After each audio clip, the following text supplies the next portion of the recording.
अस्सलाम वालेकुम। अबू बकर सिद्दीक सोसाइटी का आज हमारा दूसरा पॉडकास्ट हम लोग रिलीज़ करने जा रहे हैं। हमारे इस पॉडकास्ट में आज हमारे साथ मौजूद हैं भिवंडी की जानी मानी शख्सियत और काफ़ी तजुर्बाकार सोशल वर्कर जो भिवंडी में कई सालों से सोशल वर्क की फील्ड में जाने जाते हैं और कई एनजीओ से जुड़े हुए हैं और माशाल्लाह खिदमत खल्क का जज्बा रख करके ग्राउंड पर काम करने वाले शख्स हैं। तो आइए उनका इस्तकबाल करते हैं। सलीम चौधरी। सलीम भाई, क्या हाल चाल है आपके? अल्हम्दुलिल्लाह शोएब भाई, आपका और आपकी society Abu Bakr Siddique social welfare education, आपकी सोसाइटी ने याद किया। अल्हम्दुलिल्लाह बहुत खुशी हो रही है। हमारी सोसाइटी का ये पॉडकास्ट सोसाइटी की तरफ से स्टार्ट करने का एक मकसद ये भी है कि लोगों को अवेयरनेस दी जाए, प्रोवाइड की जाए। जी।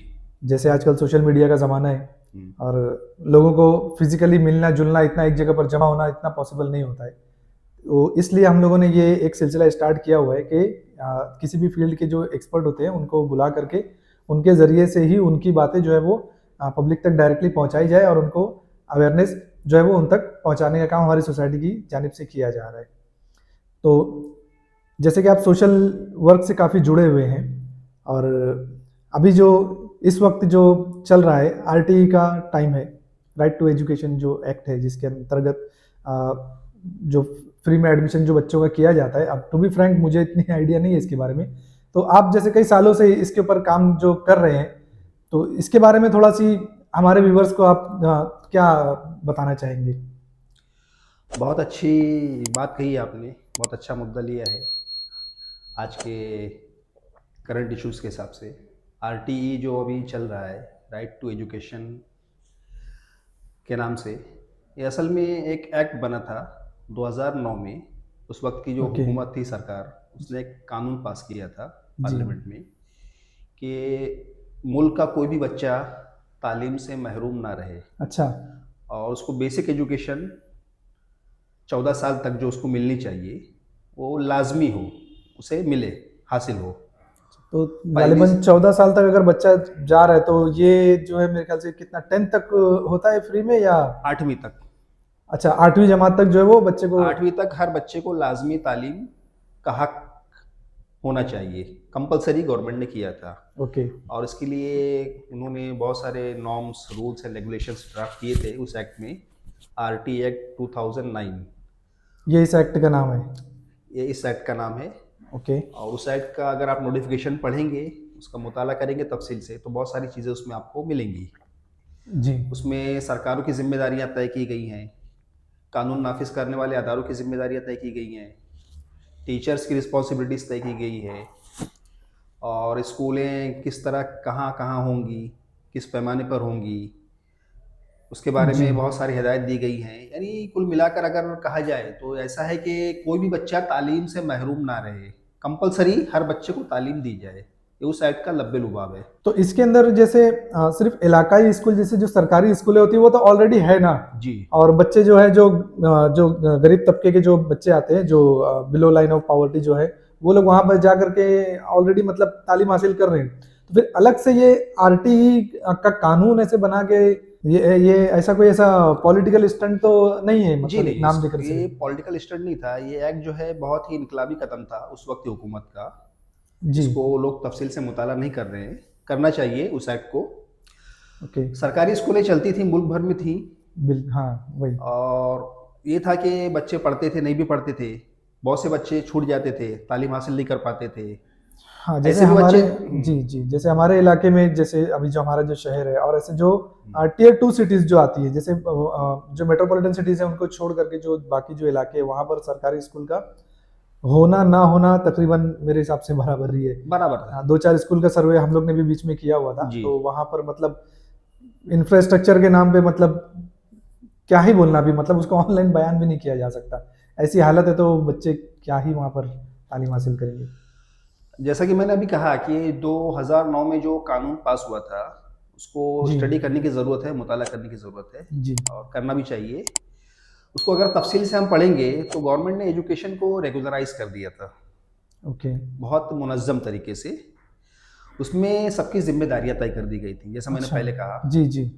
सरकार की, स्टेट गवर्नमेंट, रियासती हुकूमतें, एजुकेशन डिपार्टमेंट, टीचर्स, और उसमें हम्म। एनजीओज का भी बड़ा रोल गवर्नमेंट ने रखा था। अच्छा। मिसाल के तौर पे मैं 2-3 मिसाल दूंगा आपको जी बिल्कुल। कि उस एक्ट में ये चीज़ भी है कि हर बस्ती में स्कूल होनी चाहिए। यानी अगर कोई बस्ती है जी तो जी। वहाँ से ज़्यादा 2 किलोमीटर के फासले पे एक स्कूल लाजमी होना चाहिए, सरकारी स्कूल। अच्छा, मतलब जहाँ भी पॉपुलेशन है, आबादी पॉपुलेशन का है, कुछ स्लम हिस्सा है, एरिया उनके खासकर है, 2 किलोमीटर के रेडियस में 2 एक स्कूल किलोमीटर वहाँ के पर। रेडियस में एक स्कूल लाजमी होना चाहिए। अच्छा, सरकारी या प्राइवेट? सरकारी, अच्छा, सरकारों सरकारी की स्कूल। जिम्मेदारी है, ओके सरकार ओके। स्कूल कायम करे, अगर नहीं है तो। हम्म। उसके अलावा उसमें जो है कि अगर बच्चे एडमिशन नहीं ले रहे हैं, बच्चे छूट जा रहे हैं, जी तो स्कूल के प्रिंसिपल अपने टीचर्स को गाइड देंगे, इंस्ट्रक्शंस देंगे, जी तो जी। जा जाके सर्वे करें और बच्चों को लाके स्कूल में एडमिशन कराएं अच्छा। कंपलसरीली। ओके। ये उस कायदे में था। हम्म। इस तरह बहुत सारे बच्चे जो छूट जाते थे, स्कूल की शक्ल नहीं देखते थे, स्कूल नहीं जा पाते थे, जी जी। वो आके स्कूल में तालीम हासिल करें। ये वो सब चीज़ें थी उस कानून में, है बल्कि उस कानून में। और उसमें ये भी मुतय्यन किया गया कि एक क्लास में इतने बच्चे रहेंगे, इनके ऊपर इतने टीचर्स होंगे।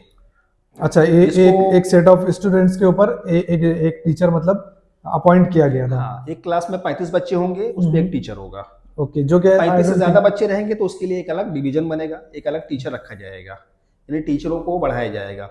उसी सिलसिले में महाराष्ट्र में 2012 के आसपास बहुत बड़े पैमाने पर सरकारी टीचरों की भर्ती हुई थी, अच्छा। उसी एक्ट के ताल्लुक से। हम्म।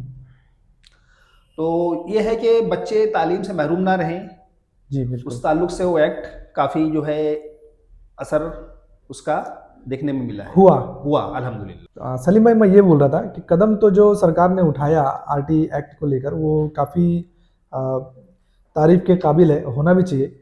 लेकिन ये ऐसा होता दिख तो नहीं रहा है। 2009 के बाद से लिटरेसी रेट जो है वो इतने, जो कि जंप करना चाहिए था, बूम करना चाहिए था, जो कि मुझे नहीं लगता कि ऐसा कुछ हुआ है एक चीज़। और जो 35 बच्चों वाली बात है कि एक क्लास में 35 स्टूडेंट्स के ऊपर एक टीचर होगा, मुझे तो नहीं लगता कि ऐसा कभी कहीं भी ऐसा कुछ फॉलो हो रहा है, अगर बड़ी सिटीज़ को मैं छोड़ दूँ तो। आपका तजुर्बे के मुताबिक क्या क्या है इसका ऑन ग्राउंड, जो आरटीई का जो रिजल्ट है, जो उसके ऊपर काम हो रहा है, वो कैसा है? कानून तो मरकज़ी हुकूमत ने बना दिया था, सेंट्रल गवर्नमेंट ने। अब इसको नाफिज करने की जिम्मेदारी रियासती हुकूमतों की है। जी।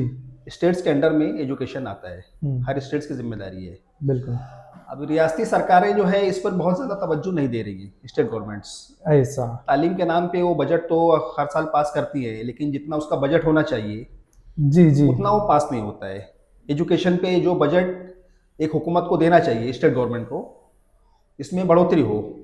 मतलब ये सेंट्रल गवर्नमेंट ने सिर्फ इनको जो है सरकारों को, राज्य सरकारों को ऑर्डर दे दिया और उनको फंड नहीं दिया एजुकेशन का, ये आप कहना चाह रहे हैं? या राज्य सरकार की तरफ से स्कूलों को फंड नहीं दिया गया?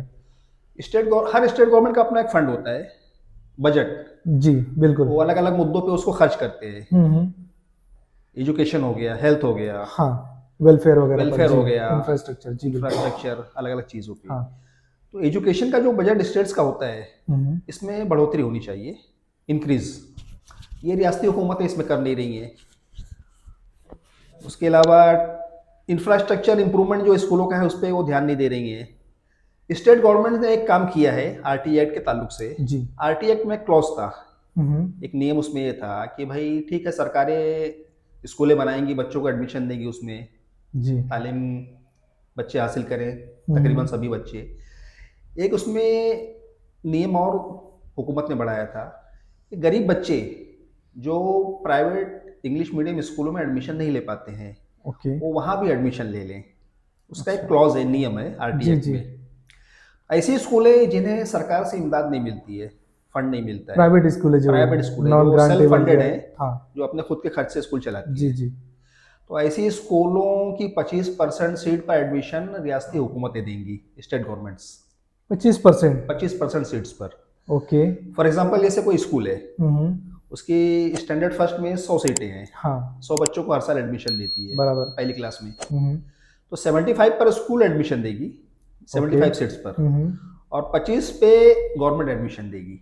अंडर आरटीई है, अंडर आरटीई है, विदाउट डोनेशन। विदाउट डोनेशन, अच्छा, ताकि गरीब बच्चे इंग्लिश मीडियम स्कूलों में भी तालीम हासिल करें, प्राइवेट बराबर। स्कूल्स में।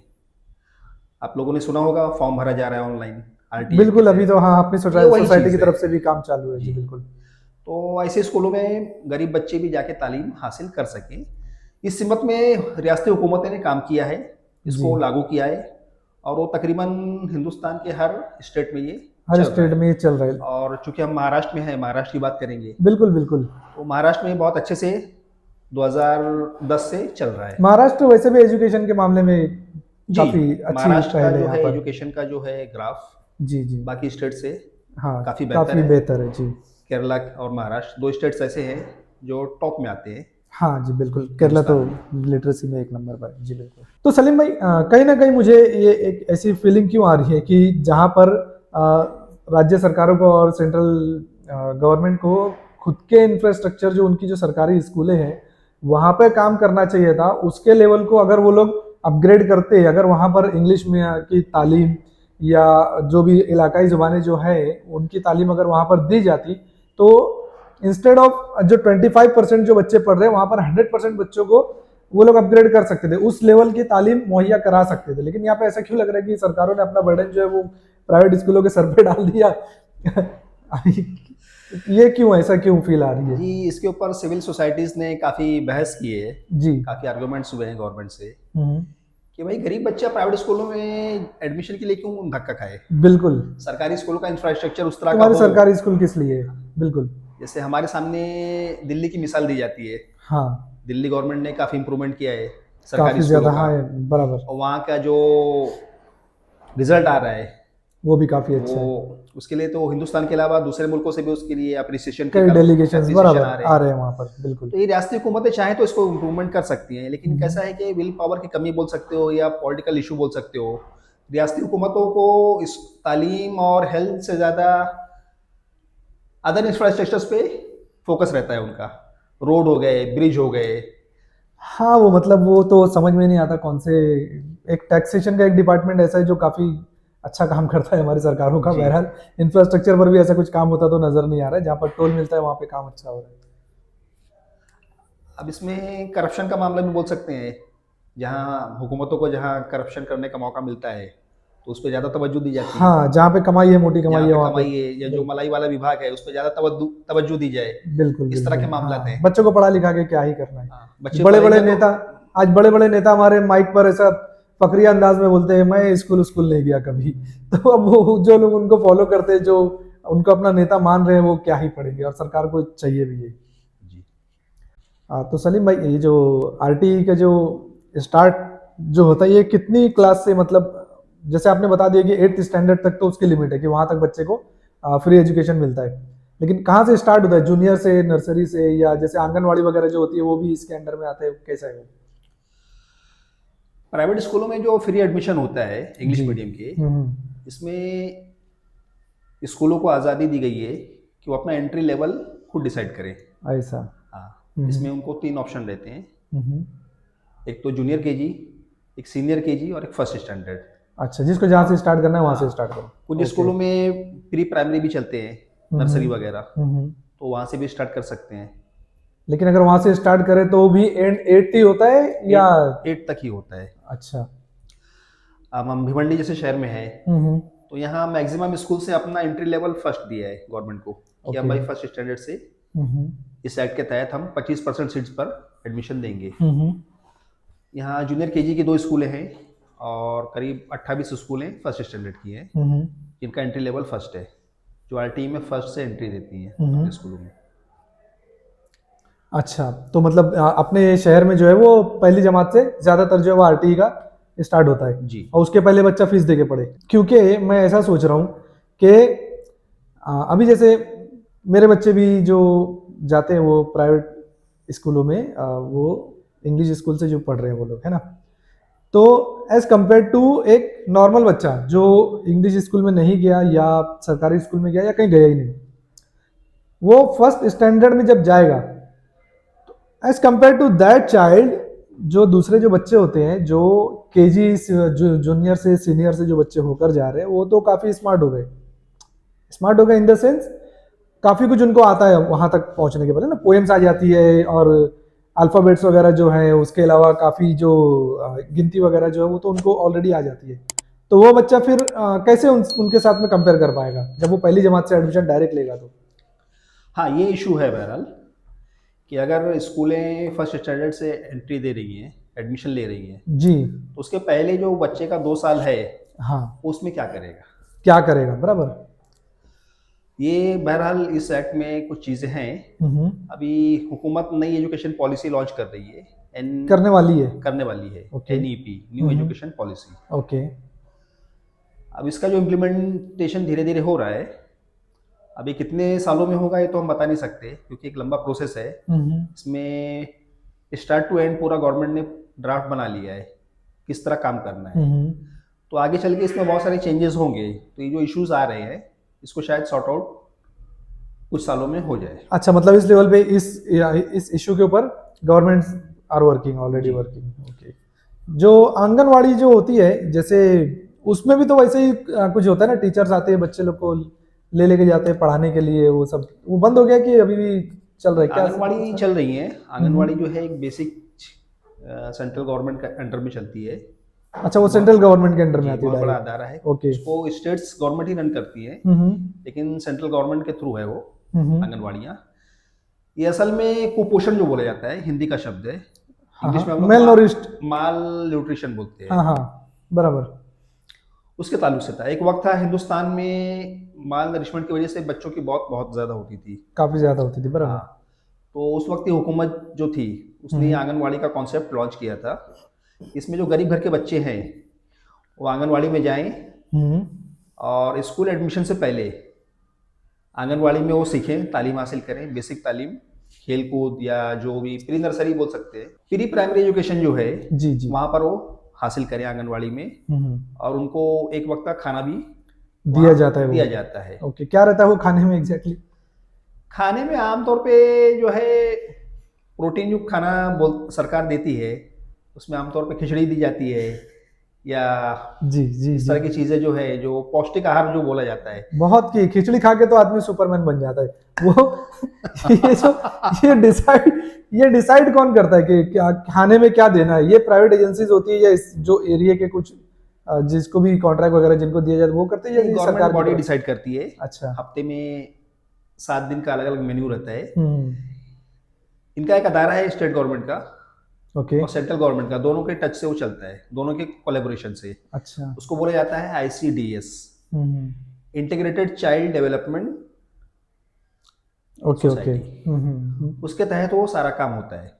खिचड़ी वो बनाने लोग डिसाइड करते हैं हाँ, कि मंडे को ये मिलेगा, ट्यूसडे को ये मिलेगा, वेडनेसडे को ये मिलेगा। हाँ, तो ऐसा नहीं कि सिर्फ खिचड़ी दी जाती है, बहुत सारी दूसरी चीजें भी दी जाती है। अच्छा, दाल चावल सब्जी वगैरह, अच्छा, बिस्किट, वेफर्स वगैरह।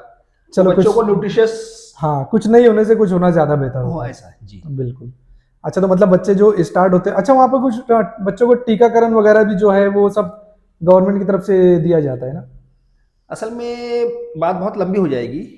एक पूरा चेन है, अच्छा, माल न्यूट्रिशन को खत्म करने के लिए और बच्चों की तालीम को लेकर। अच्छा, वो टॉपिक ही अलग है, मतलब वो अलग ही डिपार्टमेंट है और अलग ही लेवल, एक अलग ही डिपार्टमेंट है। अगर उस पर आप बात करने जाएंगे तो बहुत लंबी बात हो जाएगी। Okay okay okay okay. ये असल में आंगनवाड़ी और प्राइमरी हेल्थ सेंटर, जो सरकारी दवाखाने होते हैं, जी जी, ये और सरकारी स्कूल, ये तीनों एक दूसरे से जुड़े हुए हैं। अच्छा। बेसिक आंगनवाड़ी है।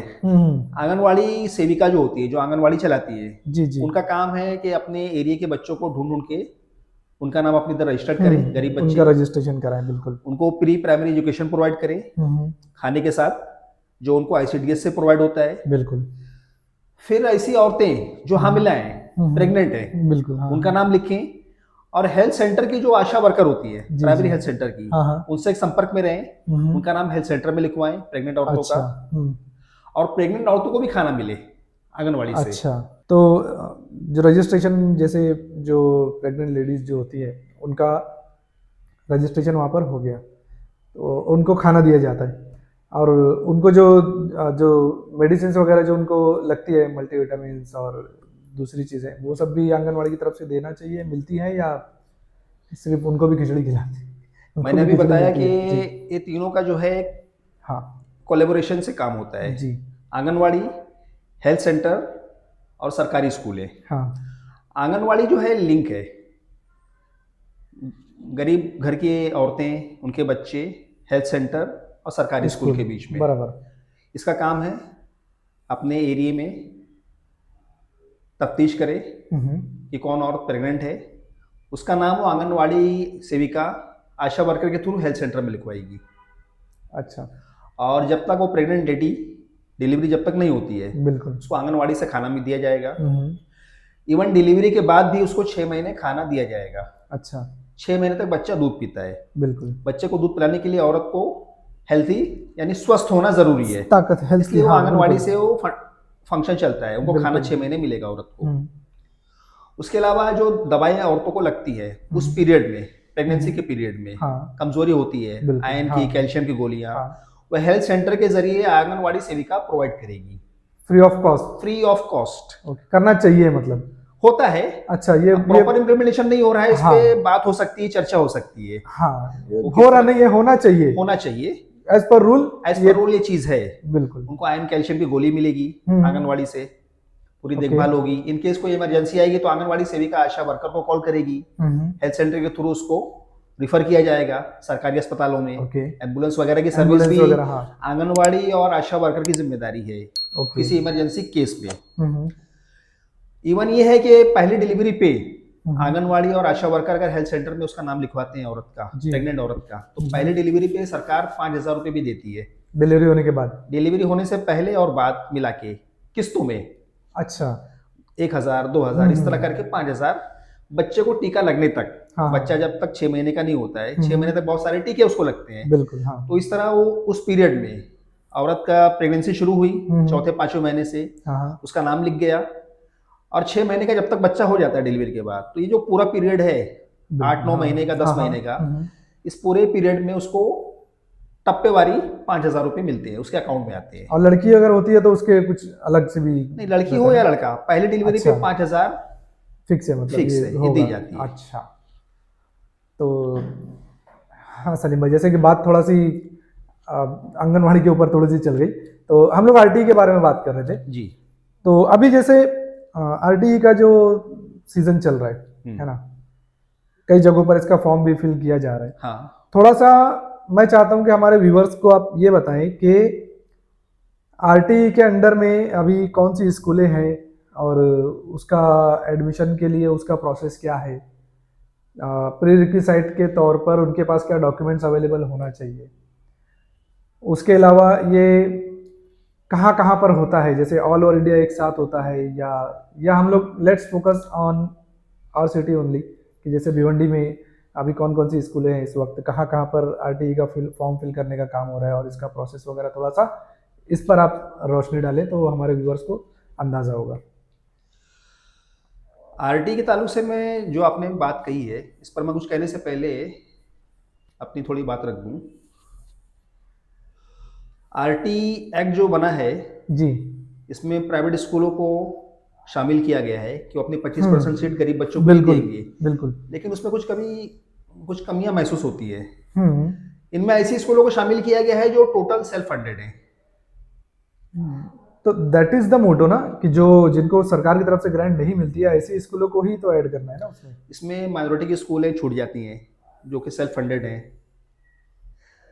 उनको Okay. एग्जम्पशन दिया गया है।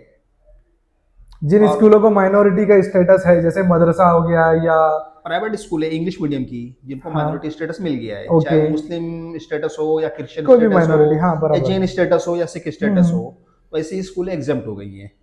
अच्छा। तो एक बड़ी तादाद जो है महरूम रह जाती है ऐसे स्कूलों में एडमिशन लेने के लिए। ओके। तो इस ताल्लुक से भी गवर्नमेंट को सोचना चाहिए, कोई बड़ा फैसला करना चाहिए, उनको ऐड करना चाहिए उसके कि अंदर, इनको भी लाना इंक्लूड की चाहिए। जाए हाँ 25% सीट। बिल्कुल। और जैसे हम भिवंडी शहर में हैं, भिवंडी शहर में इस स्कीम के तहत करीब 30 स्कूलें आती हैं प्राइवेट, जिनमें फ्री एडमिशन हो सकता है 25% सीट्स पर। इतने बड़े शहर में सिर्फ 30 स्कूलें हैं जो आरटीई के अंडर आ रही है। भिवंडी में 100 के करीब सरकारी स्कूलें हैं, और उसके अलावा 50 के करीब जो हैं गवर्नमेंट फंडेड स्कूल्स हैं, जिनको गवर्नमेंट से इमदाद मिलती है। एडेड स्कूल जिनको बोला जी जाता जी। है। हम्म उसके अलावा कुछ स्कूलें ऐसी हैं 20 के करीब हम्म। जो माइनॉरिटी स्टेटस में आ जाती हैं। ओके हाँ। अब इनको बराबर। एग्जाम करके जो बचती है स्कूलें, हम्म। वो 30 के करीब उनकी तादाद है। तो बिल्कुल। उसी स्कूल में एडमिशन अच्छा। हो सकता है ऑनलाइन प्रोसेस के थ्रू। और भिवंडी की टोटल पॉपुलेशन आपके अंदाजे से कितनी होगी? 2011 के सेंसस के हिसाब से भिवंडी की आबादी कुछ 11 लाख थी। 2011 मतलब अभी तो ऑलमोस्ट 2025 में हम आ गए हैं, डबल होना चाहिए मेरे तो हिसाब हम से। इसको डबल पकड़ सकते हैं। अगर डबल ना भी पकड़े तो मोर देन 15 लाख की आबादी हमारे शहर की। 17 लैक्स के आसपास की पॉपुलेशन है जिसके लिए 30 स्कूलों को आरटीई के अंडर में रखा गया है। हाँ, ठीक है। तो अगर किसी को सलीम भाई एडमिशन लेना है आरटीई के अंडर में तो उसका प्रोसेस क्या है, थोड़ा सा उसके बारे में बताइए। आरटी एक्ट के तहत प्राइवेट स्कूलों में जो एडमिशन का प्रोसेस है जी। वो हर साल फरवरी में शुरू होता है, ओके। बल्कि मार्च में शुरू होता था। हम्म। और वो प्रोसेस चलता था मई जून तक, अच्छा। इतना लेट चलता था। हम्म। तो सोशल सिविल सोसाइटी ने इस पर ऑब्जेक्शन लिया ओके। कि इसको अपने वक्त से पहले किया जाए। हम्म। वो प्रोसेस इतना लेंथी है और इतना लेट होता था कि जून निकल जाता था बच्चों का एडमिशन होते होते। स्कूल चालू हो गई, स्कूल चालू पढ़ाई हो गई और चालू हो गई, एडमिशन इधर चल रहा है, काम चल ही इस रहा तरह का है। मामला होता था। ऐसा हाँ। हाँ। तो इस साल महाराष्ट्र हुकूमत ने इसको जनवरी में शुरू कर दिया। एक अच्छी जल्दी स्टार्ट महाराष्ट्र किया। हुकूमत की पहल है, इसकी तारीफ की जानी चाहिए। बिल्कुल। अगर ये जनवरी में शुरू हुआ है तो ये प्रोसेस जो है मार्च तक खत्म हो जाएगा स्कूल एडमिशन स्टार्ट होने के पहले सारा प्रोसेस हाँ। खत्म होना अब चाहिए। इसमें एक बराबर। अच्छी बात ये होगी कि जिनका एडमिशन है वो तो हो जाएगा, और जिनका हम्म। नहीं हो रहा है हम्म। वो अपना अल्टरनेट स्कूल देख हाँ लेंगे, हाँ। एडमिशन करा लेंगे। बिल्कुल। तो थोड़ा सा पहले जो आरटी का एडमिशन प्रोसेस जो है थोड़ा सा उसके बारे में पब्लिक को अवेयर करते हैं कि अगर किसी बच्चे को मतलब या किसी पेरेंट्स को अपने बच्चों का एडमिशन आरटी के अंडर में करना है तो उसका प्रोसेस क्या होता है? इसका प्रोसेस पूरा ऑनलाइन है। Government okay. इसको ऑनलाइन कर दिया है 2015 से। हाँ इसके हाँ। पहले ऑफलाइन होता था। एक्ट बना है 2009 में, महाराष्ट्र हुकूमत ने इसको 2010 में महाराष्ट्र में लागू किया। लागू किया। उसके बाद ये 4 से 5 साल ऑफलाइन प्रोसेस चल रहा था। ओके। लोगों को फॉर्म भरना पड़ता था पेपर हाँ। पे जाके, एजुकेशन बोर्ड में जमा करना पड़ता था, शिक्षण मंडल इसको हम बोलते हैं। ओके। 2015 से गवर्नमेंट ने इसको डिजिटल कर दिया, हम्म। ऑनलाइन सिस्टम पूरा। ओके। अब इसका ऑनलाइन फॉर्म भरना है। हम्म। इसमें एज क्राइटेरिया भी है, बच्चे की अच्छा। उम्र इतनी होनी चाहिए ओके। इस तारीख तक। हम्म। अब मैं जब आपने बात शुरू कर दी है तो मैं तफसील में बता ही दूं। जी जी, थोड़ा डिटेल में बात करते हैं इस पर। जिस साल वो एडमिशन का प्रोसेस चल रहा है उस जी। साल की आखिरी तारीख को हम्म। वो डेडलाइन पकड़ते हैं कि भाई ये जो है पैमाना पकड़ते हैं, उसको हम पैमाना बोल सकते जैसे अभी 14 जनवरी 2025 में एडमिशन स्टार्ट हुआ है हैं। जी, तो जो एज की जो डेडलाइन होगी वो 31 दिसंबर ऑफ 2025 2025 होगी। हाँ, ओके। वो पकड़ी जाएगी कि भाई इस डेट को, हाँ। इस साल की जो आखिरी तारीख है 31 दिसंबर 2025, हम्म। इस तारीख को बच्चे की उम्र कम से कम इतनी होनी चाहिए अच्छा। और ज्यादा से ज्यादा इतनी होनी चाहिए। अच्छा, कितनी होनी चाहिए? जूनियर केजी के लिए 31 दिसंबर 2025 को बच्चे की उम्र कम से कम 4 साल होनी चाहिए, मिनिमम 4 साल अच्छा। उस डेट को, और ज्यादा से ज्यादा 5.5 साल अच्छा। जूनियर केजी के लिए। हम्म। पहली क्लास के लिए फर्स्ट स्टैंडर्ड उस तारीख को 31 दिसंबर 2025 हम्म। कम से कम उम्र उसकी 6 साल होनी चाहिए, 6 अच्छा। ईयर्स, हाँ। और ज़्यादा से ज़्यादा उम्र उसकी 7.5 साल होनी चाहिए। अच्छा। इस डेट के हिसाब से आप बच्चे की एज कैलकुलेट करनी पड़ती है।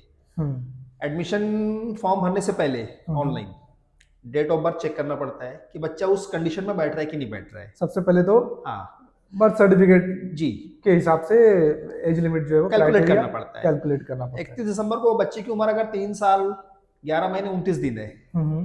तो नहीं बैठेगा वो, बराबर। एक दिन छोटा पड़ जा रहा है। हाँ हाँ। या अगर 5 साल 6 महीने से ज्यादा हो ज्यादा हो गया, एक गया। दिन भी ज्यादा हो गया, हाँ, 5 हाँ। साल 6 महीने 1 दिन की उम्र हो रही है हाँ हाँ। तो नहीं बैठेगा, ना बराबर। जूनियर में बैठेगा ना फर्स्ट में बैठेगा। नहीं बैठ पाएगा जी। सेम कंडीशन फर्स्ट पे लागू होती है। हाँ। उस तारीख को अगर वो 6 साल से कम है एक दिन भी तो उसमें नहीं बैठेगा। या बराबर। 7.5 साल से ज्यादा उसकी उम्र हो रही है हम्म। तो नहीं बैठेगा, उसका बराबर। फॉर्म नहीं भरा जाएगा।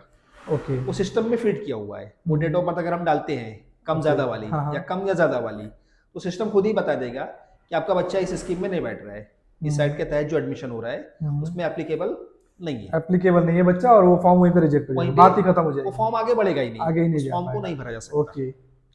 अब ऑनलाइन फॉर्म भरा जाता है। हम्म। जैसे मैंने बताया कि हर साल मार्च में शुरू होता था, और प्रोसेस जून जुलाई तक चलता था, बल्कि अगस्त सितंबर तक भी प्रोसेस चला है लास्ट ईयर। अच्छा। ऐसा भी हुआ है, हाँ, हाँ। यानी आधा साल स्कूल का खत्म हो गया हाँ हाँ। और एडमिशन प्रोसेस जारी है। लास्ट ईयर मुझे याद है इसके ऊपर काफी कुछ मतलब इश्यूज भी आए थे, जिसके लिए काफी कई हंगामा हुआ तंजीमों था। ने आगे तक जाकर के इसकी गवर्नमेंट ने कंप्लेंट कुछ उसमें वगैरह की चेंजेस थी। किए थे प्राइवेट हाँ, हाँ। स्कूलों के दबाव में। हाँ हाँ। अब उसमें मैं कुछ बहुत ज्यादा बोलना नहीं चाहूंगा। जी, तो पिछले साल जो है वो काफी इश्यूज हुए थे, वो पेपर में भी आया था, और हमारी अबू बकर सिद्दीक सोसाइटी और जो दूसरे मुख्तलिफ जो तंजीमें उन्होंने भी इस बात को लेकर के काफी आगे तक जो है वो फाइट किया था, इसलिए शायद डिले हुआ था लास्ट ईयर। असल में हुआ ये था कि सरकार ने नोटिफिकेशन जारी किया जी। कि अगर बच्चे के घर से 1 किलोमीटर के दायरे में कोई सरकारी स्कूल है तो प्राइवेट स्कूल के लिए वो अप्लाई नहीं कर सकता। अच्छा। तो ये जो आरटीआई एक्ट 2009 है कानून, उससे टकरा रहा था। तो कई एनजीओस इस ताल्लुक से हाई कोर्ट में गए, पीआईएल दाखिल किया, हाँ हाँ। और बाद में सरकार को हाई कोर्ट के ऑर्डर पे वो फैसला बदलना पड़ा। अच्छा।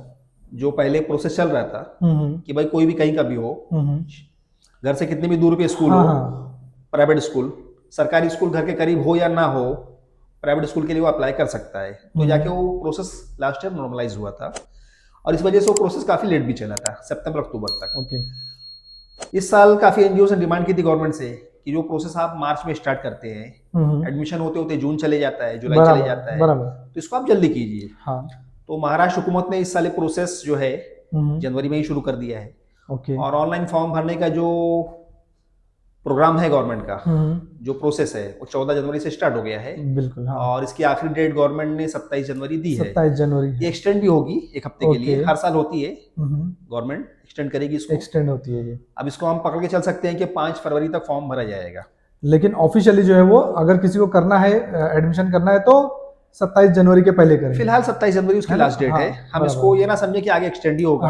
अगर गवर्नमेंट एक्सटेंड नहीं किया तो फिर हाँ, क्योंकि पब्लिक के साथ में थोड़ा सा ट्रॉमा यही है हम इसको 27 जनवरी ही लास्ट डेट पकड़े, वही एंड है। बराबर। अब ये फॉर्म भरने के बाद 10 से 15 दिन का गैप होता है।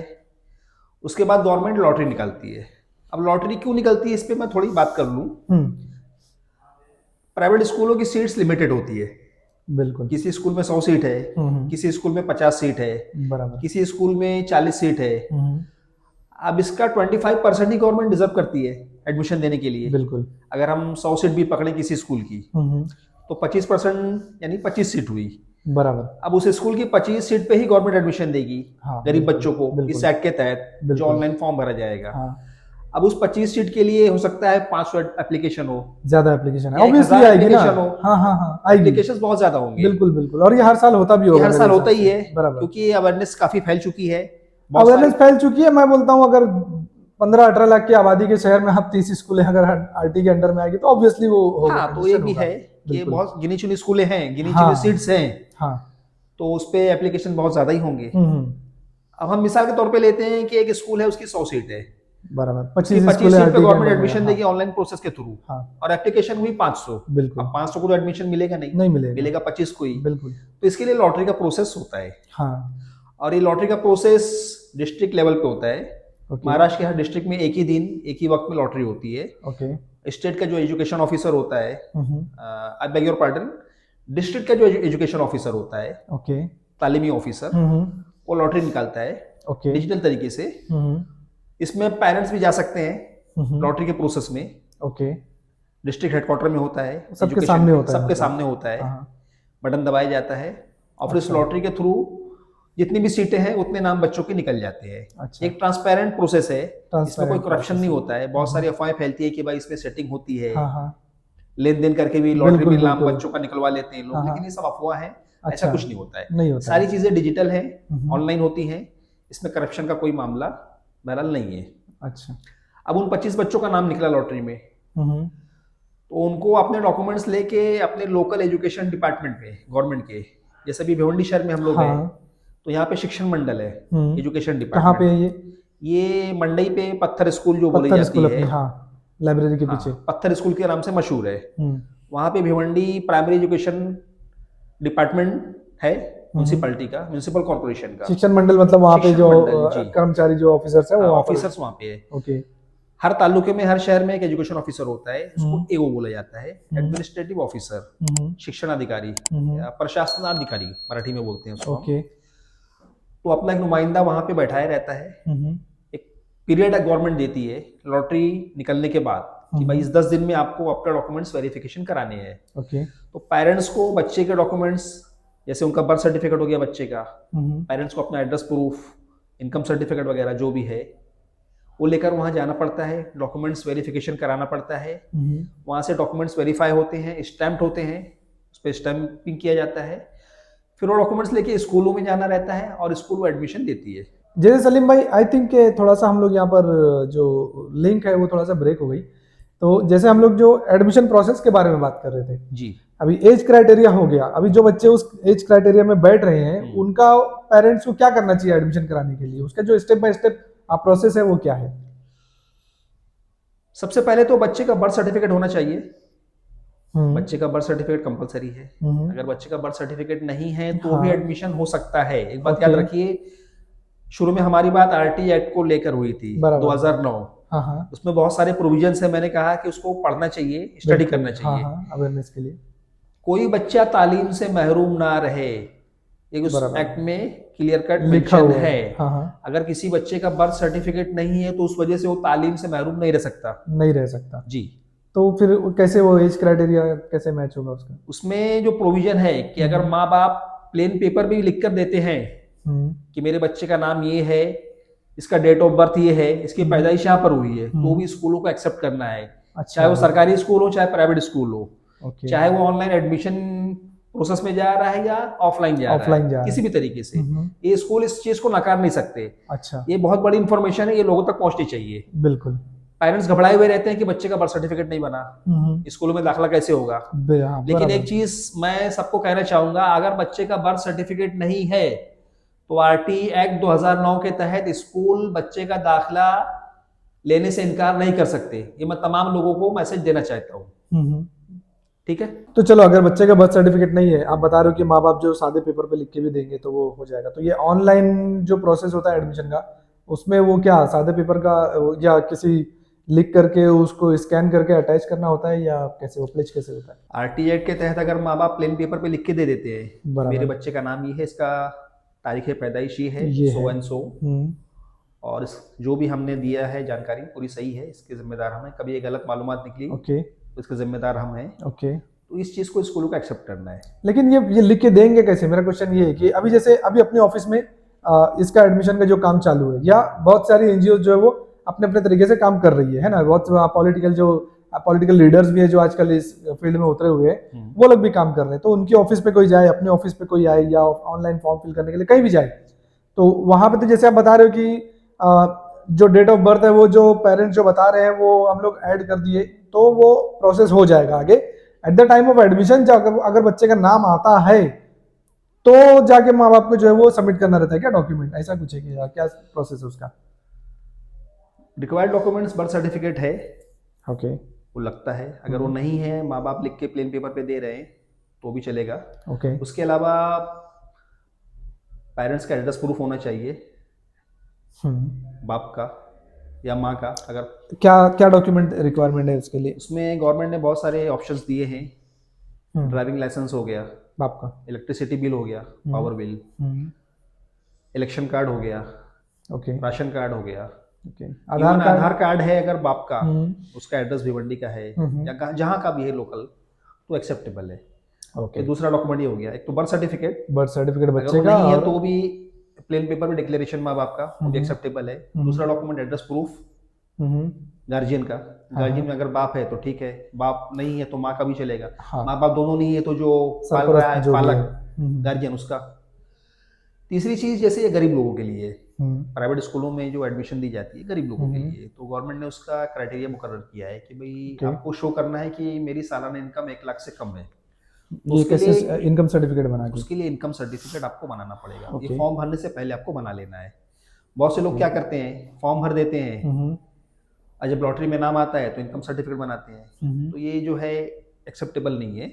इनकम सर्टिफिकेट पहले बना लेना है आपको, उसके बाद फॉर्म भरना है। आपके पास जो सर्टिफिकेट है जितने का, मान लीजिए आपकी साल की इनकम 80,000 है, हम्म, आपने 80,000 का इनकम सर्टिफिकेट बनाया है, तो हम्म, आप वही चीज़ फॉर्म में फिल कीजिए, ओके। ऐसा है। हम्म, लास्ट ईयर हुआ था, इसके पहले भी 2 साल पहले भी हुआ था इशू कि पेरेंट्स ने इनकम सर्टिफिकेट नहीं बनाया था। बराबर, हाँ टाइम पर।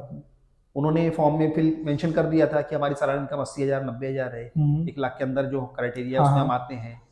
आज जब बच्चों का नाम लॉटरी में आया हम्म, तो फिर वो भाग दौड़ करके इनकम सर्टिफिकेट बना लिए, हम्म, तो वो चीज़ जो एक्सेप्टेबल नहीं थी उस वक्त। तो इनकम सर्टिफिकेट अपने को पहले बना लेना है, हम्म, अगर हम बाद में बनाते हैं तो एक चीज़ एक्सेप्टेबल नहीं रहती है।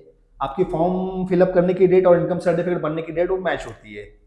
फॉर्म जिस दिन ऑनलाइन फिल किया गया वो सबमिट हुआ, उसके पहले इनकम हाँ, सर्टिफिकेट उस होना दिन या चाहिए। उससे पहले वो इनकम सर्टिफिकेट बना अच्छा, हुआ होना हाँ चाहिए, हाँ। वो डेट को इशू हुआ है, हाँ हाँ। तो ये चीज़ मैच होती है, ओके। चेक की जाती है। इसमें और भी कंडीशंस हैं, ऑप्शंस हैं। हम्म, अगर जैसे हमारे यहाँ बैकवर्ड क्लासेस हैं सोसाइटी में, ओबीसी, हाँ। ओबीसी है अदर बैकवर्ड क्लास, उसके हम्म, अलावा शेड्यूल्ड कास्ट है, हाँ एससी हाँ। बोला जाता एससी है, एसटी, हाँ। शेड्यूल्ड ट्राइब्स है, बराबर। एसटी बोला जाता है, हाँ हाँ। या बीजेएनटी बोला जाता है, हम्म, विमुक्त जाति, हाँ हाँ। नोमैडिक ट्राइब, हम्म, या एसबीसी स्पेशल हाँ। Backward class. तो ओके। इस तरह जो अदर बैकवर्ड क्लास या जितने भी कास्ट हैं हाँ। जिनको रिजर्वेशन हासिल है हाँ, रिजर्व कास्ट, हाँ। कॉन्स्टिट्यूशन में, हम्म, अगर उनके पेरेंट्स के पास, बच्चे के पेरेंट्स के पास कास्ट सर्टिफिकेट है, ओके। एससी, एसटी, बराबर। एसबीसी, हम्म, ओबीसी, बीजेएनटी, हम्म, किसी भी तरह का कास्ट सर्टिफिकेट है, ओके। तो ऐसे पेरेंट्स को इनकम सर्टिफिकेट नहीं बनाना है। वो कास्ट ऐसा सर्टिफिकेट पे ऑनलाइन काम हो एप्लीकेशन फॉर्म जाना भर है। सकते हैं और उनका एडमिशन हो सकता है। ओके। इसमें एक तीसरा ऑप्शन ये भी है कि अगर बच्चा हैंडीकैप है, हम्म, जिस्मानी तौर पे माजूर है, हम्म, और उस जिस्मानी माजूर होने का सर्टिफिकेट है जिसको हम हैंडीकैप सर्टिफिकेट बोलते हैं, हाँ। या प्रॉपर वे में बोला जाए तो डिसेबिलिटी सर्टिफिकेट, जो ओके। गवर्नमेंट हॉस्पिटल से इशू होता है। सिविल अगर बच्चे हॉस्पिटल से सिविल होता हॉस्पिटल है से जी। जो इशू होता है, जी, या सर्टिफिकेट। सब डिस्ट्रिक्ट हॉस्पिटल से भी इशू होता है, सर्टिफिकेट होती है जी, उसकी, है ना? हाँ डिसेबिलिटी सर्टिफिकेट। हाँ हाँ। अगर 40% या उससे ज्यादा का हाँ, वो मेरा डिसेबिलिटी है बच्चे को जी। सर्टिफिकेट पे, हम्म, तो ऐसे पेरेंट्स को भी इनकम सर्टिफिकेट की जरूरत नहीं है, ओके। वो बच्चे के डिसेबिलिटी सर्टिफिकेट पे अच्छा। ऑनलाइन फॉर्म भर के एडमिशन ले सकते हैं। ओके।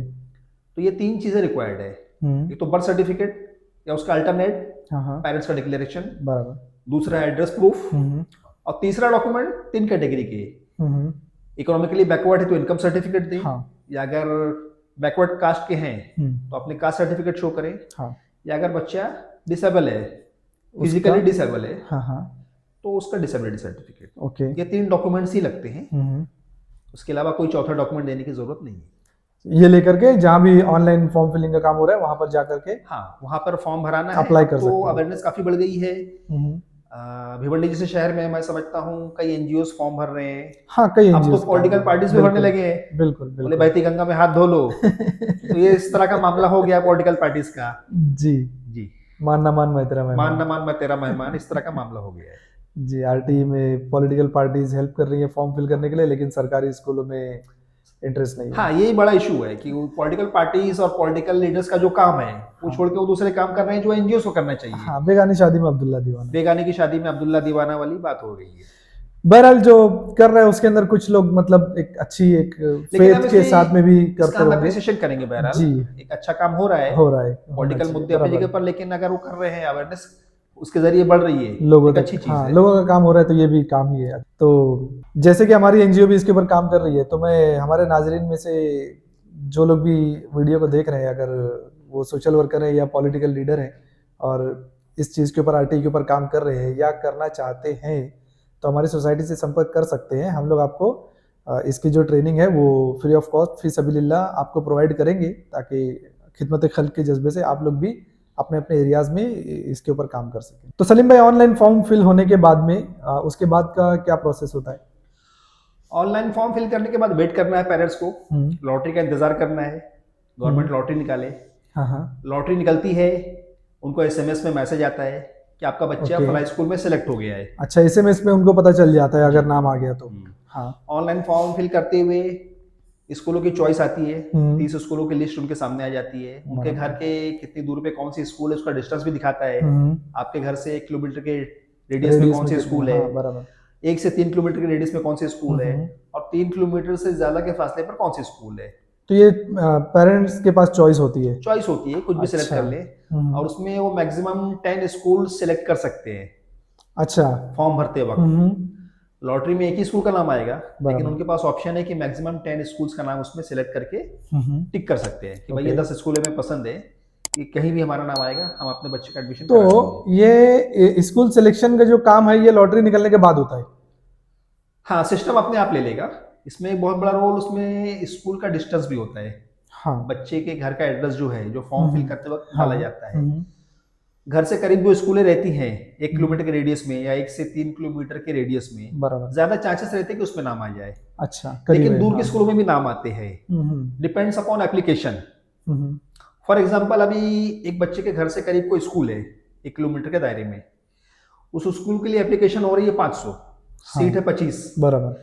लेकिन एक स्कूल 3 किलोमीटर से ज्यादा के फासले पर है। हाँ। यानी फॉर एग्जाम्पल थाने में, थाने की स्कूल आपने सिलेक्ट कर लिया, यहाँ से 12-13 किलोमीटर के फासले पर है, उस स्कूल के लिए एप्लीकेशन ही नहीं हुआ है, कम हो गए। हाँ, वहाँ पे सीट 25 सीटें हैं और खाली 10 है। एप्लीकेशन हुआ है, बराबर। तो भिवंडी के बच्चे का नाम वहां भी आ सकता है। ऐसा। डिपेंड्स अपॉन एप्लीकेशन और depends upon distance of the school. ये बहुत सारे फैक्टर्स जो है वो सिस्टम में फीड किए हैं, बहुत सारी बराबर। चीजों को कंसिडर करके लॉटरी में नाम आता है। अच्छा, नाम आ गया, एसएमएस आ गया उनके पास, फिर नाम आने के बाद उनको वहां पर दोबारा जाना है जहां उन्होंने ऑनलाइन फॉर्म भरा है। अच्छा। फॉर्म भरते वक्त बच्चे का यूजर आईडी पासवर्ड बनता है, एप्लीकेशन नंबर पासवर्ड, उसको डाल के दोबारा लॉगिन करना पड़ता है फॉर्म को, और उस फॉर्म में एक एडमिट कार्ड जनरेट होता है ऑटोमेटिक। लॉटरी में नाम आने के बाद एडमिशन कार्ड जनरेट होता है, उसका प्रिंट आउट निकालना रहता है। ओके। उस प्रिंट आउट की कॉपी और डॉक्यूमेंट्स के जेरोक्स लेके एजुकेशन डिपार्टमेंट में जाना है, जो अपना जो शिक्षण मंडल जो इलाकाई जो होता है वो लोकल एजुकेशन बॉडी जो है गवर्नमेंट हाँ, की। हाँ। भिवंडी में म्युनिसिपल कॉर्पोरेशन की एजुकेशन बॉडी है शिक्षण मंडल, जो पत्थर स्कूल पे ग्राम अपना पंचायत बैठते में हैं। पंचायत समिति होती है, हाँ। वहां जाना है। वहां एजुकेशन ऑफिसर डॉक्यूमेंट्स वेरिफिकेशन करेगा, ऑनलाइन उसको अप्रूवल देगा और फिर स्कूलों में भेजेगा।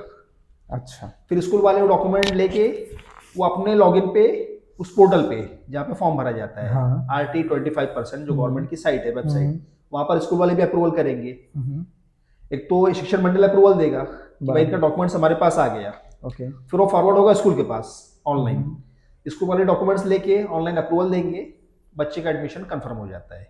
फिर जब एकेडमिक ईयर स्टार्ट होता है जून में, तो बच्चे को रेगुलर दूसरे बच्चों की तरह जाके स्कूल अटेंड करना रहता है। अच्छा। और उनका तालीमी सिलसिला शुरू हो जाता है। तो सलीम भाई, आप अभी हमारे पॉडकास्ट में थोड़ा पहले जो बता रहे थे, कुछ अल्टरनेट कुछ उसका सोल्यूशन होता है जब एडमिशन के लिए अप्लाई करते हैं लोग। नहीं, बात ये थी कि ऑनलाइन एप्लीकेशन जितने बच्चे करते हैं पेरेंट्स उनके, हाँ। सबका एडमिशन तो होगा नहीं। नहीं होगा ऑब्वियसली। हाँ, तो ये प्रोसेस जो कि हर साल लेट होता था, इसमें बच्चों को दिक्कत आती थी।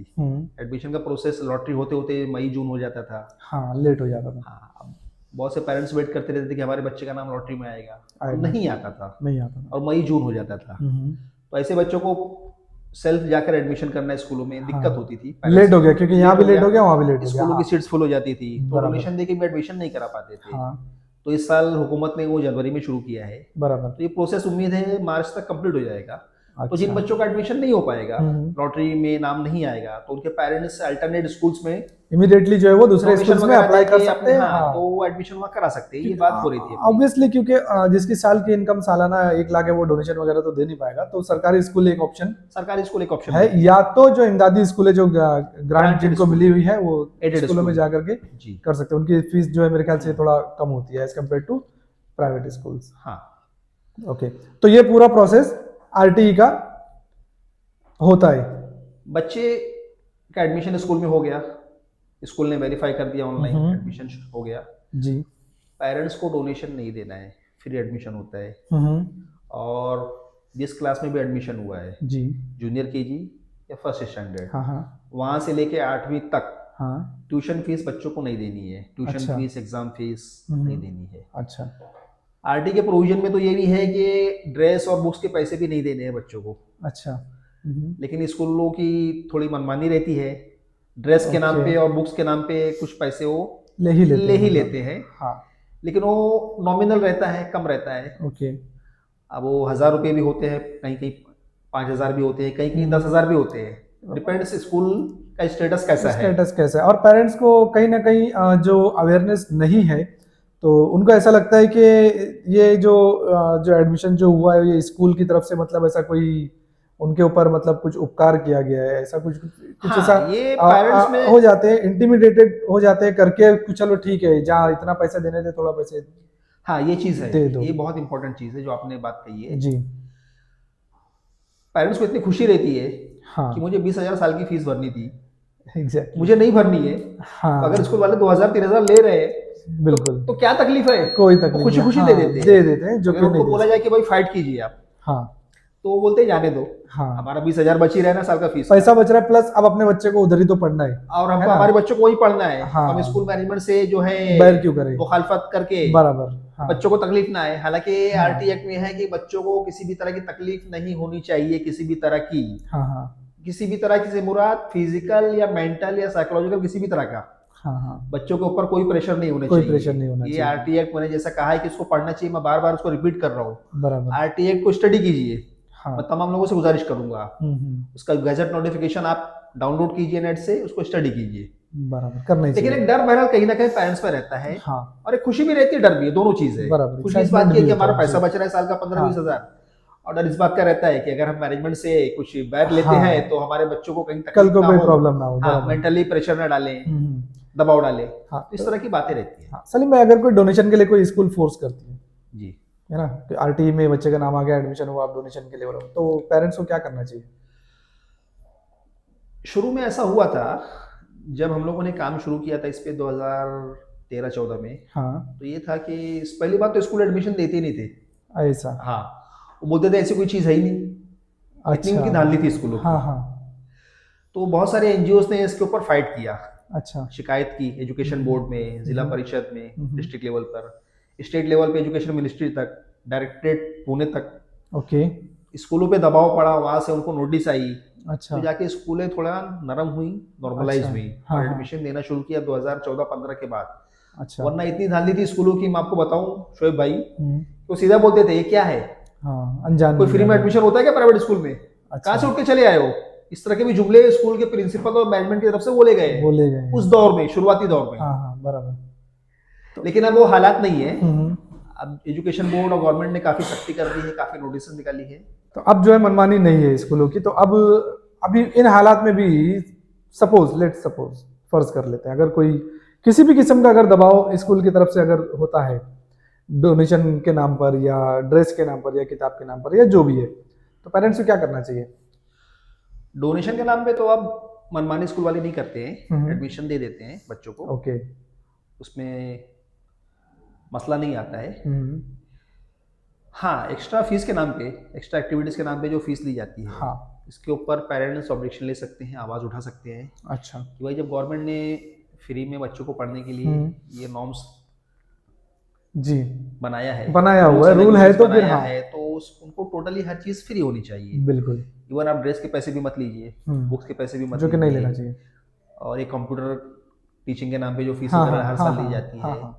बहुत सारी फीस ब्रेकअप होता है फीस का बराबर हाँ, हाँ बहुत सारी एक्स्ट्रा फीस पेरेंट्स से ली जाती है, इसके ऊपर पेरेंट्स ऑब्जेक्शन ले सकते हैं। लेकिन बात फिर वही आएगी कि पेरेंट्स को खुशी भी है और डर भी है उस बिल्कुल मामले से, हाँ वो इनिशिएटिव नहीं ले पाते पेरेंट्स, हाँ, हाँ। आगे नहीं बढ़ते हैं। हालांकि इसकी शिकायत होनी चाहिए होनी एजुकेशन चाहिए बोर्ड में, होना चाहिए बराबर क्योंकि भाई अगर गवर्नमेंट ने कहा है कि फ्री, तो टोटल फ्री वो चीज, फ्री होना चाहिए बराबर, बच्चे से 1 रुपया नहीं लेना है आपको हाँ 8वीं बिल्कुल तक। बिल्कुल 8वीं के बाद जो है बच्चों को फीस भरनी है, बहरहाल पेरेंट्स को फीस भरनी है 9वीं 10वीं के लिए। हाँ, अभी न्यू एजुकेशन पॉलिसी जो लागू होने वाली है इम्प्लीमेंट, इसमें ये है कि हो सकता है कि जो फ्री वाला मामला है हाँ प्राइवेट स्कूलों में तालीम का, हाँ एजुकेशन का, इसको 10वीं या 12वीं तक कर दी जाए, ऐसा जो कि होना चाहिए। आइडियली 8 स्टैंडर्ड तक पढ़ के बच्चा क्या ही करेगा, आइडियल वही है कि उसको 12वीं तक किया जाए, हाँ होना 10वीं चाहिए, भी नहीं 12वीं में, ग्रेजुएशन आइडियल सिचुएशन वही है। हाँ आगे चल के 10वीं का बोर्ड भी खत्म होने वाला है, बिल्कुल। बोर्ड एग्जाम, हाँ। 12वीं में बोर्ड एग्जाम होंगे, तो हो सकता है कि इसको एक्सटेंड करके 12वीं तक कर दिया जाए फ्री एजुकेशन वाला, लेकिन फिलहाल अभी वो 8वीं तक ही है। अच्छा, जैसे मेरे हिसाब से तो मेरा जो ओपिनियन है वो तो ये है कि हेल्थ केयर और एजुकेशन जो है वो तो फ्री ऑफ कॉस्ट होनी चाहिए। बेसिक बहुत सी कंट्रीज में है भी, और हमारी गवर्नमेंट सक्षम है, हमारे देश में मतलब इतने रिसोर्सेस अवेलेबल हैं कि जिनको यूज करके इन दोनों चीज़ों को फ्री ऑफ कॉस्ट और ग्लोबल लेवल कर जो है वो बनाया जा सकता है। तो आई होप नाजरीन के जो हमारा जो आरटीई का टॉपिक था इससे आपको काफ़ी कुछ अवेयरनेस मिली होगी, बहुत कुछ सीखने को मिला है। और जो लोग एडमिशन करने के ख्वाहिशमंद है अपने बच्चों के, वो लोग ये जो डॉक्यूमेंट्स वगैरह जो प्रोसेस सलीम भाई ने बताया है उसको करके, उस प्रोसेस से जा करके आप अपने बच्चों का एडमिशन करा सकते हैं। अगर अभी भी आपके मन में कुछ डाउट है, कोई क्वेश्चंस है, तो आप हमारे वीडियो के कमेंट्स में बिल्कुल कमेंट करके आप पूछ सकते हैं। लेकिन एक ही गुजारिश है मेरी सबसे कि कमेंट करने के पहले आप लोग एक बार वीडियो को पूरा देख लें, क्योंकि कई बार ऐसा होता है कि जो इन्फॉर्मेशन ऑलरेडी वीडियो में शेयर की जा चुकी है उसी से रिलेटेड बार बार क्वेश्चंस आएंगे, तो इतना पॉसिबल नहीं होता है कि सारे सवालों का जवाब देना। तो पहले आप लोग एक बार वीडियो को देख लें और उसके बाद में अगर आपके कुछ मन में आपके डाउट है, क्वेश्चंस है इस आरटीई को लेकर, तो आप बिल्कुल कमेंट करें। सलीम भाई, जैसे आप इतने साल से सोशल वर्क कर रहे हैं, तो आप कौन कौन से एनजीओ से जुड़े रहे, या आपका सोशल जो है जो आपकी सोशल लाइफ जो है वो कैसे स्टार्ट हुई, थोड़ा सा जर्नी और कुछ उसके बारे में बताएं। जी, जब मैं एजुकेशन हासिल कर रहा था, जी। जब मेरा तालीमी सफ़र के दौरान मैं एक तुलबा तंजीम से जुड़ा था, अच्छा। Students organisation SIO। ओके। तो उस तंजीम का काम था एजुकेशन वेलफेयर के लिए काम करना। वहाँ मैं करीब 7-8 साल जुड़ा था। अच्छा। वहाँ पे ये होता था कि एजुकेशन अवेयरनेस की जाती थी तालीम के ताल्लुक से। जो बच्चे पढ़ाई नहीं कर रहे हैं उनके अच्छा। माँ बाप से मिलके बच्चों को स्कूल में दाखिला कराने के ताल्लुक से बातचीत की जाती थी। ये सब ये आरटीई के पहले की बात है? बहुत पहले की बात है ये। हाँ, हाँ। 1998 के करीब की अरे बात है, हाँ। यानी करीब 27 साल पहले की बात है। बिल्कुल। फिर करियर गाइडेंस का भी प्रोग्राम हम लोग करते थे उस दौर में। ओके। उस दौर में इतना आम नहीं था, सोशल मीडिया नहीं था, हाँ, बिल्कुल। इंटरनेट नहीं था, हाँ, इतनी मालूमात लोगों तक नहीं थी। नहीं हो, अवेयरनेस नहीं थी। तो बराबर। 10वीं के बाद 12वीं के बाद बच्चे कंफ्यूज रहते थे कि क्या करना है, खासकर 10वीं के बाद कि क्या करना है। तो इस ताल्लुक से हम लोग हर साल कैरियर गाइडेंस का प्रोग्राम ऑर्गेनाइज करते थे। हमारी एक ऑफिस होती थी, उस ऑफिस में भी और स्कूलों कॉलेजेस में भी जाकर सेमिनार ऑर्गेनाइज करते थे जगह जगह पर प्रोग्राम जा करते करके। थे। ओके। उसके अलावा इंटर स्कूल कंपटीशन भी कराते थे बच्चों के दरमियान। अच्छा। एक्स्ट्रा करिकुलर एक्टिविटी की जाती थी ताकि बच्चों के अंदर जो बहुत सारे टैलेंट है वो उभर कर सामने आए, उभर के सामने डेवलप हो। बिल्कुल बिल्कुल। उसके अलावा मोरल एजुकेशन पे हम लोग प्रोग्राम रखते थे कि बच्चे तालीम के साथ साथ कुछ अखलाकियात भी सीखें। हालांकि स्कूल में एक सब्जेक्ट होता है मोरल एजुकेशन के नाम पे, लेकिन वो खानापुरी के लिए होता है, नाम के लिए तो होता हम है। लोग इस तरह बड़े पैमाने पे 1-2 दिन का कैंप रखते थे ओके। टोटल मोरल एजुकेशन पे, ताकि बच्चे अखलाकियात भी सीखें प्रैक्टिकल लाइफ में। सिर्फ तालीम याफ्ता एक भीड़ ना तैयार हो, अखलाकी तौर पे तालीम याफ्ता एक तालीम के साथ साथ नौजवान तबका निकले। हाँ, तालीम के साथ साथ तरबियत याफ्ता रहे। हाँ, आज के दौर में सबसे ज्यादा जरूरी तो इस तरबियत है। बिल्कुल। उस तंजीम से मैं करीब 8 साल तक जुड़ा था। फिर कुछ वक्फा रहा, कारोबारी मसरूफियत रही मेरी, अपने बिजनेस में बिजी रहा। 2014-15 के आसपास मैं एक NGO से जुड़ा। अच्छा। MPJ, movement for piece and justice. इस NGO का काम थोड़ा बड़ा था। अच्छा। सिर्फ तालीम पर नहीं, हेल्थ पर, ओके, सिस्टम पर, ओके, गवर्नमेंट सिस्टम से रिलेटेड जो भी काम है, आवाम के हक के लिए लड़ते थे ये लोग। अच्छा। ह्यूमन राइट्स के लिए, इंसान की जो बुनियादी हकूक हैं, बेसिक राइट्स हैं, बेसिक ह्यूमन राइट्स होते थे। करेक्ट। एक इंसान को राशन चाहिए, खाना, बिल्कुल, एजुकेशन चाहिए, अच्छा हेल्थ फैसिलिटी चाहिए, बिल्कुल, अच्छी सड़क चाहिए चलने के लिए, साफ सुथरा वातावरण चाहिए, ओवरऑल मतलब इश्यूज के ऊपर जो भी बेसिक राइट्स है उसके लिए NGO काम करती थी। बराबर।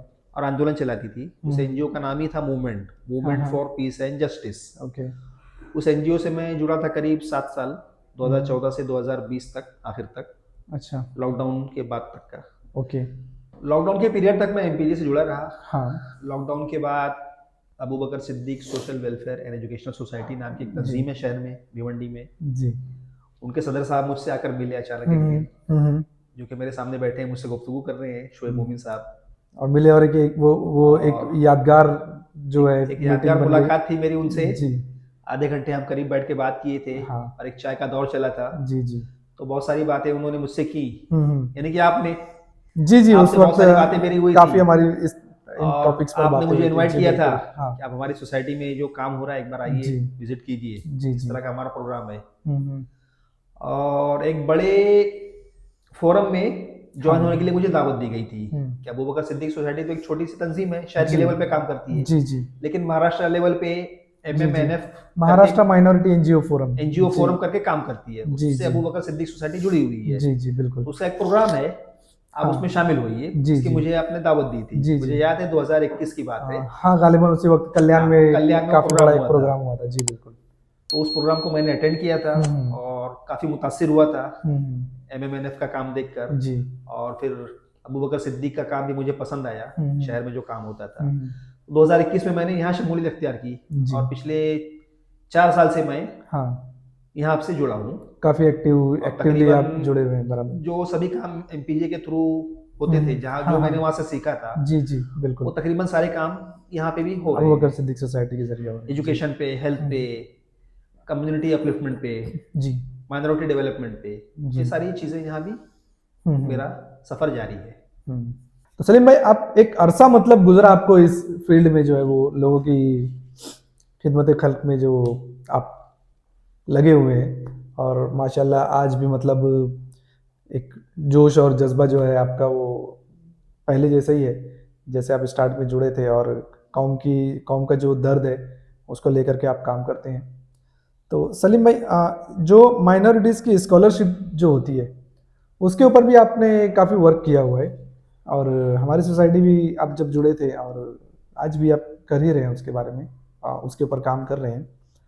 उसके बारे में थोड़ा सा आप बताना चाहेंगे हमारे व्यूवर्स को कि जो माइनॉरिटीज़ के लिए गवर्नमेंट की क्या स्कॉलरशिप से रिलेटेड क्या स्कीमें हैं एजुकेशन के लिए लड़कियों के लिए या बच्चों के लिए ओवरऑल उसके बारे में थोड़ा सी आप कुछ रोशनी डालना चाहेंगे। पिछली सरकार ने, यानी जो जी मौजूदा सरकार चल रही है, इसके पहले जो सरकार थी, कांग्रेस सरकार। कांग्रेस सरकार, जी तो उसने बाकायदा एक शोबा कायम किया था, hmm minority ministry, department of minority, okay इस नाम से पूरी एक मिनिस्ट्री कायम की गई थी, हम्म डिपार्ट ओके माइनॉरिटी डेवलपमेंट के लिए। और उस वक्त जो हमारे PM थे मनमोहन सिंह साहब, जी तो माइनॉरिटी के डेवलपमेंट के लिए उन्होंने 15 पॉइंट प्रोग्राम भी रखा था, आपने सुना होगा, हाँ 15 हाँ पॉइंट प्रोग्राम। जी जी 15 नुकाती तो प्रोग्राम। उसके तहत बहुत सारी चीज़ें उन्होंने जारी की थी। हम्म उसमें से एक ये भी था कि माइनॉरिटीज़ को स्कॉलरशिप दी जाएगी। अब ओके माइनॉरिटीज़ में कई रिलीजियस आ जाते हैं, तमाम माइनॉरिटीज आती हैं जी बिल्कुल मुस्लिम, बिल्कुल। क्रिश्चियन, जैन सिख्स, हाँ जैन्स, पारसीस, बुद्धिस्ट, बिल्कुल ये सारे लोग आते हैं, तो सबके लिए था। तो इसमें एक था कि माइनॉरिटीज़ के बच्चे अगर तालीम हासिल कर रहे हैं तो उन्हें स्कॉलरशिप भी दी जाएगी, हम्म और ये सेंट्रल गवर्नमेंट प्रोवाइड करती थी। ओके ये हर साल फॉर्म भरा जाता था, हम्म और बच्चों की जैसी भी स्कूल रहती थी, जो हिसाब से फीस रहती थी, वो हाँ हिसाब से हाँ उनको स्कॉलरशिप मिलती भी थी, अच्छा ज़्यादातर बच्चों को। हम्म सबको तो नहीं मिल पाती थी, क्योंकि उसका एक मखसूस बजट होता है, फिक्स अच्छा बजट था हाँ उस हाँ डिपार्टमेंट का। अच्छा अब वो लाखों करोड़ों बच्चे भरते थे, तो कुछ लाख को ही मिलता था, बराबर जिनके नंबरात अच्छे होते थे, मार्क्स, हम्म या जो गरीब होते थे, इनकम हम्म सर्टिफिकेट क्राइटेरिया वहाँ भी था, अच्छा जिनकी इनकम कम होती थी, जो गरीब हाँ थे, हाँ वो ऐसे लोगों को प्रायोरिटी दी जाती थी। हम्म लेकिन वो इनकम के क्राइटेरिया के बेस पे स्कॉलरशिप मिलती थी। हाँ हाँ वो पहली जमा से शुरू होती थी और पोस्ट ग्रेजुएशन तक थी। अच्छा जी, हाँ हाँ यानी बच्चा जब तक तालीम हासिल कर रहा है तब तक अप्लाई कर सकता है। हर अच्छा क्लास के बच्चे उसको अप्लाई करते थे, ओके ज़्यादातर बच्चों को मिलती भी थी। ओके ये सिलसिला चल रहा था 2023 तक। हम्म 2023 में अचानक हमारी जो मौजूदा सरकार है, हम्म इसने पहली से 8वीं तक की माइनॉरिटी की स्कॉलरशिप बंद कर दी, अच्छा इस कंडीशन पर कि भाई पहली से 8वीं तक तो राइट टू एजुकेशन का एक्ट है ही पहले से। हम्म प्राइवेट स्कूलों में भी फ्री में एडमिशन दिया जा रहा है बराबर 25% सीटों पे, सरकारी स्कूल है ही हैं, बराबर लाजमी तालीम का हम्म कानून बना ही हुआ बना है, हुआ है उसके तहत ऑलरेडी बच्चे जी पढ़ ही रहे हैं, जी जी तो स्कॉलरशिप की जरूरत उनको नहीं है। तो बराबर पहली से 8वीं तक के बच्चों को हम्म स्कॉलरशिप बंद कर दी गई, 2023 से ये बंद हो गई है। अच्छा ऑन पेपर बोलने के लिए एक्चुअली तो ये बात ठीक है लेकिन थोड़ा सा अगर सरकारें जो ग्राउंड लेवल पर आकर के जो हकीकत भी अगर देखें और उसके बाद में अगर ऐसे कोई डिसीजन ले तो शायद आउटकम कुछ और होगा मेरे हिसाब से।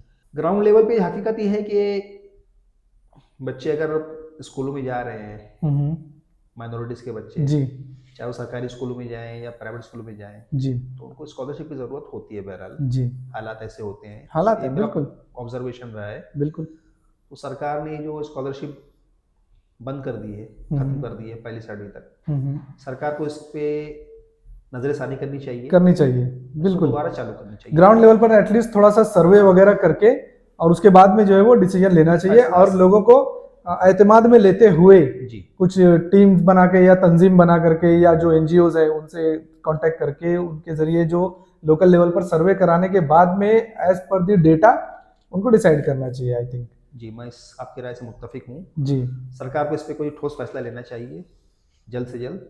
जो स्कॉलरशिप बंद कर कदम दी उठाना गई है, चाहिए, बिल्कुल इसको दोबारा बहाल करना चाहिए। बिल्कुल बिल्कुल बिल्कुल। लेकिन अब बाकी 9वीं से लेके आगे तक जो स्कॉलरशिप जारी है, हम्म। इसका हर साल ऑनलाइन फॉर्म भरा जाता है, जी, और बहुत सारे एनजीओज इसके लिए काम भी करती हैं, काम फॉर्म भी करते भरती हैं, हैं, ओके।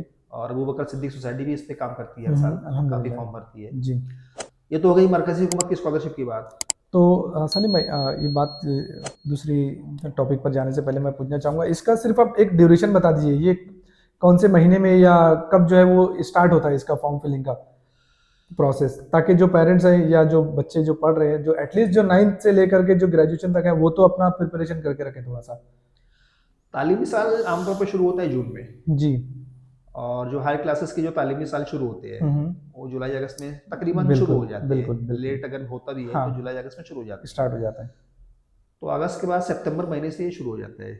फॉर्म फिलिंग का जो है। अगस्त से ही शुरू हो जाता है, ओके। लेकिन हम उसको सितंबर पकड़ते हैं। सितंबर और अक्टूबर ये 2 महीने का वक्त रहता है अच्छा, ऑनलाइन अप्लाई करने के लिए। जिनको भी अप्लाई करना है वो पहले से तैयार हो जाए, अगस्त से लेकर के सितंबर अक्टूबर के बीच में जो है वो। 15 अक्टूबर तक टाइम रहता है आमतौर पे, हाँ। और उसको एक्सटेंड करके 30 अक्टूबर किया जाता है। अच्छा, ये उसका वक्त होता है अप्लाई करने ठीक है। का। तो जिस किसी को भी अप्लाई करना है वो लोग अबू बकर सिद्दीक सोसाइटी से इस ड्यूरेशन, बिटवीन दिस ड्यूरेशन अगस्त से लेकर के सितंबर अक्टूबर के बीच में आप कांटेक्ट करें। तो सलीम भाई, ये जो स्कॉलरशिप है ये तो सेंट्रल गवर्नमेंट की तरफ से जो है वो चल रही है, और आई होप के लोग, जो लोग हमारा वीडियो देख रहे हैं वो लोग आगे आएंगे और अप्लाई भी करेंगे इस चीज़ के लिए।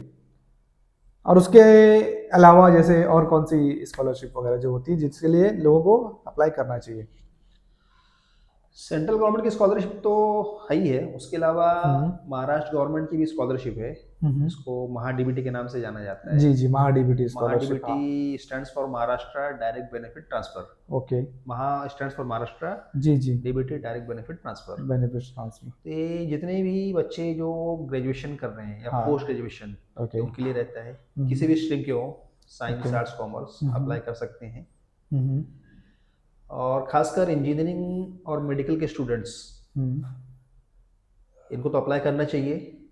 बहुत ज़्यादा फीस होती है इनकी, इनकी फीस बहुत ज़्यादा होती है, उस हिसाब से स्कॉलरशिप भी गवर्नमेंट प्रोवाइड करती है। इसका अमाउंट भी जो है वो बड़ा होता है, अमाउंट मतलब बड़ा होता है। अच्छा, 50,000 तक स्कॉलरशिप मिलती है अच्छा, इंजीनियरिंग और मेडिकल के स्टूडेंट्स को। ओके। ये डिग्री स्टूडेंट्स के लिए या डिप्लोमा वालों को भी मिलती है? डिप्लोमा वालों के लिए भी है, अच्छा, और अंडर ग्रेजुएट्स के लिए भी है, और पोस्ट ग्रेजुएट्स के लिए भी है। अच्छा, एजुकेशन कंटिन्यू होना चाहिए, वही अप्लाई कर सकते हैं। ओके। ये भी सिस्टम पूरा ऑनलाइन जिनका गैप है वो नहीं, एजुकेशन में गैप है वो लोग नहीं कर नहीं गैप है वो भी कर सकते हैं, लेकिन एजुकेशन मतलब जारी रहे। डिस्टेंस नहीं, डिस्टेंस लर्निंग नहीं होना चाहिए, रेगुलर स्टूडेंट होना चाहिए, ऐसा है क्या? रेगुलर होना चाहिए। ओके ओके, रेगुलर स्टूडेंट होना चाहिए, और एडमिशन हो जाना चाहिए, उसका तालीमी सफर जारी रहे, वही अप्लाई कर सकता है। ऐसा नहीं कि भाई एडमिशन लेने वाला हूँ उसके पहले अप्लाई करे। हाँ हाँ, एडमिशन हो जाए उसके बाद अप्लाई करे। ओके। इसमें इसका प्रोसेस भी सितंबर अक्टूबर में ही शुरू होता है, लेकिन इसका जो ड्यूरेशन रहता है काफ़ी लंबा चलता है। अच्छा, ये सितंबर से शुरू होके एकेडमिक ईयर का जो मार्च अप्रैल मई महीना आ जाता है, जैसे 25-26, अभी मौजूदा 24-25 चल रहा है एकेडमिक ईयर, तो 2024 में सितंबर में स्टार्ट हुआ है। अच्छा, और अभी तक वो जारी है, चालू है, वो स्कॉलरशिप के लिए अप्लाई कर सकते हैं अभी मार्च अप्रैल मई तक चलते रहेगा। इसकी वजह ये है कि इंजीनियरिंग और मेडिकल के एडमिशंस काफी लेट होते हैं, बराबर, एक पेचीदा अमल है, कॉम्प्लिकेटेड प्रोसेस है, खासकर मेडिकल एडमिशन की। सीट मिलना ही एक कई राउंड होते हैं इसमें, ऑनलाइन एप्लीकेशन करने के बाद कई राउंड होते हैं एडमिशन के। तो एडमिशन का प्रोसेस उनका सितंबर अक्टूबर दिसंबर तक चलता है मेडिकल के स्टूडेंट्स का, इसलिए इसका एक्सटेंशन ज्यादा है। ओके, इसके लिए आप मार्च अप्रैल तक भी इसमें अप्लाई कर सकते हैं जी। और कोर्स के हिसाब से जो फीस है वो हिसाब से स्कॉलरशिप, जैसा कोर्स वैसी स्कॉलरशिप फीस। अभी जैसे अंडर ग्रेजुएट कोर्स है, बच्चा या बच्ची बीएससी कर रही है, जी जी, उसकी फीस 20,000 है, तो नियर अबाउट 10,000 स्कॉलरशिप हाँ हाँ मिलती है। एटलीस्ट 50% तक जो है वो उसके अंदर कवर हो जाता है, बोलने मिल का जाती मतलब है। ये। कोर्स के ओके। ऊपर है और फीस के ऊपर हाँ है हाँ किस हाँ तरह का कोर्स है। बिल्कुल। तो इसके लिए बच्चों को अप्लाई करना चाहिए करना माइनॉरिटी चाहिए का। बिल्कुल। और ये बहुत माइनॉरिटीज के लिए होती है या ओवरऑल जो बच्चे ये हैं सबके स्टूडेंट? लिए, जनरल स्टूडेंट्स के लिए भी है। उसमें अलग अलग कैटेगरीज है स्कॉलरशिप के लिए, कई तरह की है। आप अच्छा। उसमें वेबसाइट पे विजिट करेंगे तो सारी तफसील मिल जाएगी। या तो हमारी या तो ऑफिस पर हमारे आकर के ऑफिस भी। पर आए, हम इसके बारे में हाँ तुलबा को, स्टूडेंट्स को मालूमात फराहम कर देंगे। बिल्कुल। तो ये हो गई गवर्नमेंट स्कॉलरशिप। किसी दिन इंशाल्लाह आपके साथ में बैठ करके स्कॉलरशिप के ऊपर डिटेल में वीडियो जरूर बनाएंगे। इसके ऊपर एक तफसीली होना गुफ्तगू होनी चाहिए चाहिए, जी। ताकि स्टूडेंट्स तक ये बात पहुंचे, अवेयरनेस हो बिल्कुल। अवेयरनेस हो, हम्म मालूमात पहुंचे। हम्म। ये तो गवर्नमेंट स्कॉलरशिप्स की बात हो गई, जी। Central government plus state governments. State government. इसके अलावा बहुत सारी एनजीओज हैं, हम्म कॉरपोरेट सेक्टर्स हैं, हम्म। वो भी स्कॉलरशिप प्रोवाइड करते हैं CSR के अंडर में क्या? सीएसआर फंड के थ्रू। हाँ हाँ। वो उनको कंपल्जन है, गवर्नमेंट ने कंपलसरी किया है कि अपने प्रॉफिट का एक पार्टिकुलर जो है शेयर। तो बहुत सारे प्राइवेट एनजीओज हैं, CSR के थ्रू। कॉर्पोरेट सेक्टर्स हैं कॉर्पोरेट जो भी है सीएसआर जी। फंड के थ्रू स्कॉलरशिप प्रोवाइड करते हाँ हैं। हाँ बहुत सारा वो व्हाट्सएप मैसेज वगैरह बहुत सारा हाँ, आता है। जैसे वो होता है क्या, लेजिट होता है वो, मिलता है या? है, वो स्कॉलरशिप मिलती है, सबको नहीं मिलती है। हाँ उनके भी अपने एक लिमिटेड फंड्स होते हैं, बराबर। उसी के थ्रू उनको करना डिस्ट्रीब्यूट करना होता होता है है बिल्कुल सबको। बिल्कुल। अब मामला ऐसा है कि एक अनार 100 बीमार वाली बात है। बिल्कुल आज ज़रूरत सबको है स्कॉलरशिप की, ऑब्वियसली। लेकिन वो कुछ सिलेक्टेड लोग को दिया जाता है। डिपेंड्स अपॉन परसेंटेज, क्राइटेरिया जी बिल्कुल। इकोनॉमिकल कंडीशन, इनकम सर्टिफिकेट वगैरह सब देख के उस तरह प्रोवाइड की जाती है। ओके नाजरीन, जो लोग हमारा वीडियो देख रहे हैं, अगर ऐसे बच्चे हैं जो सलीम भाई ने जो बताया इन सारी कैटेगरीज में आते हैं, अगर उनको अप्लाई करना है तो अप्लाई करना है, या आपको इससे रिलेटेड कोई भी जानकारी चाहिए तो आप हमारे ऑफिस पर विजिट कर सकते हैं। हमारा जो एड्रेस है वो डिस्क्रिप्शन में दिया हुआ है। इसके अलावा आप हमारा व्हाट्सएप ग्रुप भी ज्वाइन कीजिए, उसका लिंक भी डिस्क्रिप्शन में मौजूद है। सलीम भाई काफ़ी अच्छा लग रहा है आपसे बात करके, और जो इन्फॉर्मेशन आप जो प्रोवाइड कर रहे हैं अवेयरनेस के लिए लोगों तक, आई होप कि लोग इसको देख रहे हैं और काफ़ी कुछ उनको सीखने का मौका भी मिल रहा है। तो सलीम भाई आज के हमारे लास्ट टॉपिक की तरफ आते हैं, जो सोशल वर्क है। जो आपने सोशल वर्क, जैसे आपने बताया कि एजुकेशन के ऊपर आपने काम किया और दीगर जो इश्यूज है उसके ऊपर काम किया, काफ़ी काम किया, लेकिन जो कोर जो था, जो सोशल वर्क जो है, उससे रिलेटेड मैं आपसे कुछ बातें करना चाहूँगा कि मौजूदा हालात को जो देखते हुए, स्पेशली हम लोग बात करेंगे हमारी कम्युनिटी के बारे में, तो जो हमारे नौजवान हैं या जो अदर सोशल वर्कर हैं, उनको आप क्या मैसेज देना चाहेंगे, या इस टॉपिक पर आप कुछ रोशनी डालना चाहेंगे? सोशल वर्क जो है बहुत ज़रूरी है आज के दौर में। बिल्कुल, इसकी ज़रूरत से इनकार तो नहीं बहुत है। ज़्यादा ज़रूरत है, क्योंकि समाज में इतनी सारे मसाइल हैं, खासकर हमारी कम्युनिटी में, बहुत सारी जी बिल्कुल। कि आवाम की तादाद कम है, मसाइल ज़्यादा है। बिल्कुल अगर हम इस तरह बोले तो कोई मुबालगा नहीं होगा, गलत बात नहीं होगी। बिल्कुल बिल्कुल कदम कदम पे मसाइल हैं, काफ़ी मसाइल हैं जी। और हल करने के लिए लोगों को रास्ते नज़र नहीं आ रहे हैं, बिल्कुल कोई समाधान नज़र नहीं आ रहा है, सॉल्यूशन नहीं दिख रहा है। हम्म, और हमारे कौम में एक बड़ी तादाद नौजवानों की है जो बिल्कुल टैलेंटेड है और बहुत कुछ कर सकती है, जज्बा भी जज्बा भी काफ़ी है, बहुत ज़्यादा है जी। लेकिन उनको सही रास्ता नज़र नहीं रास्ता आ रहा नज़र है, नहीं आ रहा प्रॉपर है वे में किस तरह काम करें, जी। कहाँ जाएं, बिल्कुल लोगों के बीच में किस तरह हम हाँ, बैठें। जज्बा है, आज ये बुलाया इसके पीछे नारा मारने पहुंच गए, हाँ, तो किसी ने कुछ रास्ता बता दिया उधर पहुंच गए, गैर जरूरी चीजों में उलझे रहते हैं, उलझे हुए हैं। मालूमात ना होने की वजह से। जी जी, गाइडेंस नहीं है। गाइडेंस नहीं है। हाँ बिल्कुल एक तो वक्त जाया करना उनका मशगला बन गया है बिल्कुल बिल्कुल कौम के नौजवानों का, बिल्कुल। रात रात भर होटलों पे बैठ के ज्यादातर लोगों का वक्त जाया करना, जी। या तो फिर गैर जरूरी सरगर्मियों में मुलविस होना।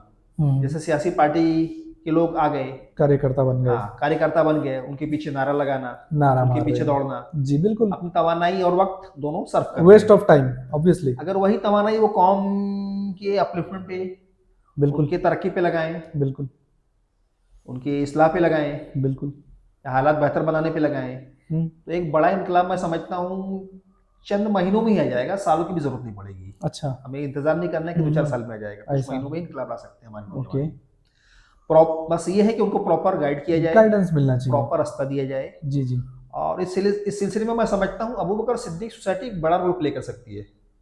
अपने बात ये है ना सलीम भाई, थोड़ा सा सॉरी टू इंटरप्ट, यहाँ पे एक मसला ये है कि इस चीज से तो इनकार बिल्कुल नहीं किया जा सकता कि गाइडेंस ना होने की वजह से एनर्जी जो है वो वेस्ट हो रही है ऑब्वियसली। प्रॉब्लम ये है कि वो बिल्ली के गले में घंटी बांधे कौन, क्योंकि आज इतनी तंजीमें, इतने लीडर्स, आज हर एरिया में कोई ना कोई बैठा हुआ है, हर एक अपनी अपनी दुकान खोल के बैठा हुआ है ना। एक को किसी को कोई नहीं पसंद, किसी को कोई नहीं पसंद, कोई किसी के लिए पास जाने के लिए मना करता है, कोई। तो नौजवान जो है हमारे बहुत कंफ्यूज है कि ये सही बोल रहा है कि ये सही बोल रहा है, या जो इंटरनेट पर वो लोग जो देखते हैं कहीं कोई बैठा हुआ जो कुछ भी बोल रहा है, उनको ऐसा लगता है कि वो शायद वो सही बोल रहे हैं। तो ये जो एकदम जंबल हो चुका है पूरा एकदम, वो जो पाथ जो दिखाई नहीं दे रहा है, उसके लिए जो ग्राउंड लेवल पर वर्क होना चाहिए वो एनजीओस को क्या करना चाहिए कि नौजवान जो है हमारे एक प्लेटफॉर्म पर आके कौम के जो मेमार बन सके, उसको कौम को हमारी आगे बढ़ा सके। जो कहा जाता है एक कौमी धारा जो कहा जाता है कि जो हमारे हिंदुस्तान की जो दूसरी कौम है उनके साथ कदम से कदम मिलाकर आगे बढ़ सके।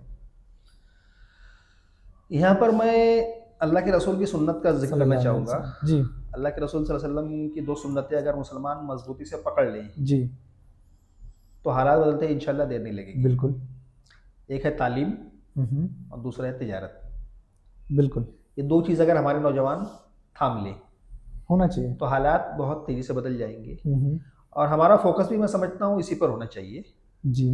बजाय नौजवानों को यहाँ वहाँ जोड़ने के सियासी पार्टियों से, सियासी लीडरों से या गैर ज़रूरी सरगर्मियों से। बिल्कुल, वो अपनी तालीम पर तवज्जो दें एग्जैक्टली, और तिजारत को अपनाएं। बिल्कुल। आज हो क्या रहा है, नौजवान नौकरी के नाम पे कहीं भी कुछ भी कर रहे हैं। कुछ भी करना आज 8,000 10,000 की नौकरी पे 12-12 घंटे जाके गोडाउन में काम कर रहे हैं। बिल्कुल, वो वक्त ज़ाया करना हुआ। अगर उतना ही वक्त अपने ज़ाती कारोबार में वो लगाएं, कहीं ठेला ही लगा लें, बिल्कुल, तो कोई शर्म की बात बहुत नहीं, ज़्यादा बरकत होगी, कोई शर्म की और बात रास्ते नहीं। खुलेंगे। आदमी जब कारोबार में जाता है तो रास्ते नजर आते हैं बहुत सारे, और आगे बढ़ने के मौके मिलते हैं। बिल्कुल। लेकिन अगर आप एक दायरे में रह जाते हैं तो आपको जी, मौके नहीं मिलते आगे बढ़ने की, कंफर्ट जोन में आप चले जाते तो हैं। ये सारी चीज़ें हमें नौजवानों को बतानी है। बिल्कुल। मैंने अभी एक जुमला कहा था कि अबू बकर सिद्दीक सोसाइटी ये रोल अच्छे से प्ले कर सकती है, जी जी, जो कि एक गैर सियासी तंजीम है हाँ हाँ, और गैर मसलकी तंजीम भी है। बिल्कुल, दोनों चीज़ें हैं। बिल्कुल। तो इन चीज़ों से हट के अगर लोग काम करें, सियासत और मसलक को साइड में रख के सिर्फ और सिर्फ कौम को फोकस करें, बिल्कुल, अपलिफ्टमेंट, तो काफ़ी सुधार हो सकता है, काफ़ी बदलाव आ सकता है कौम में। जी। ये बातें नौजवानों को बतानी है और ये बताकर उनको जोड़ना है और उनको सही रास्ता दिखाना है काम करने का कि किस तरह काम किया जाए। बिल्कुल। तो नाजरीन, जैसा सलीम भाई ने बताया कि जो आज जो टाइम वेस्ट कर रहे हैं हमारे नौजवान, उनसे मेरी गुजारिश है कि देखिए, आपका कोई घर में आपका राशन वगैरह कोई भरने आने वाला नहीं है, जिनके पीछे आप आज जिनको अपना आइडियल मान रहे हो। इस्लाम ने हमको आइडियल्स ऑलरेडी दिए हुए हैं। हुज़ूर सल्लल्लाहु अलैहि वसल्लम की हदीस शरीफ है कि मेरे सहाबा जो है वो सितारों की मानिंद है और जिसकी भी पैरवी करोगे फलाह पा जाओगे। तो सहाबा का जो है वो तकरीबन ज़्यादातर का पेशा और अंबिया का भी तिजारत ही रहा, और तालीम जो है, तालीम और तरबियत, इससे बिल्कुल भी पीछे नहीं रहना है। तालीम ही समाज में आपको आपका मकाम दिलाती है।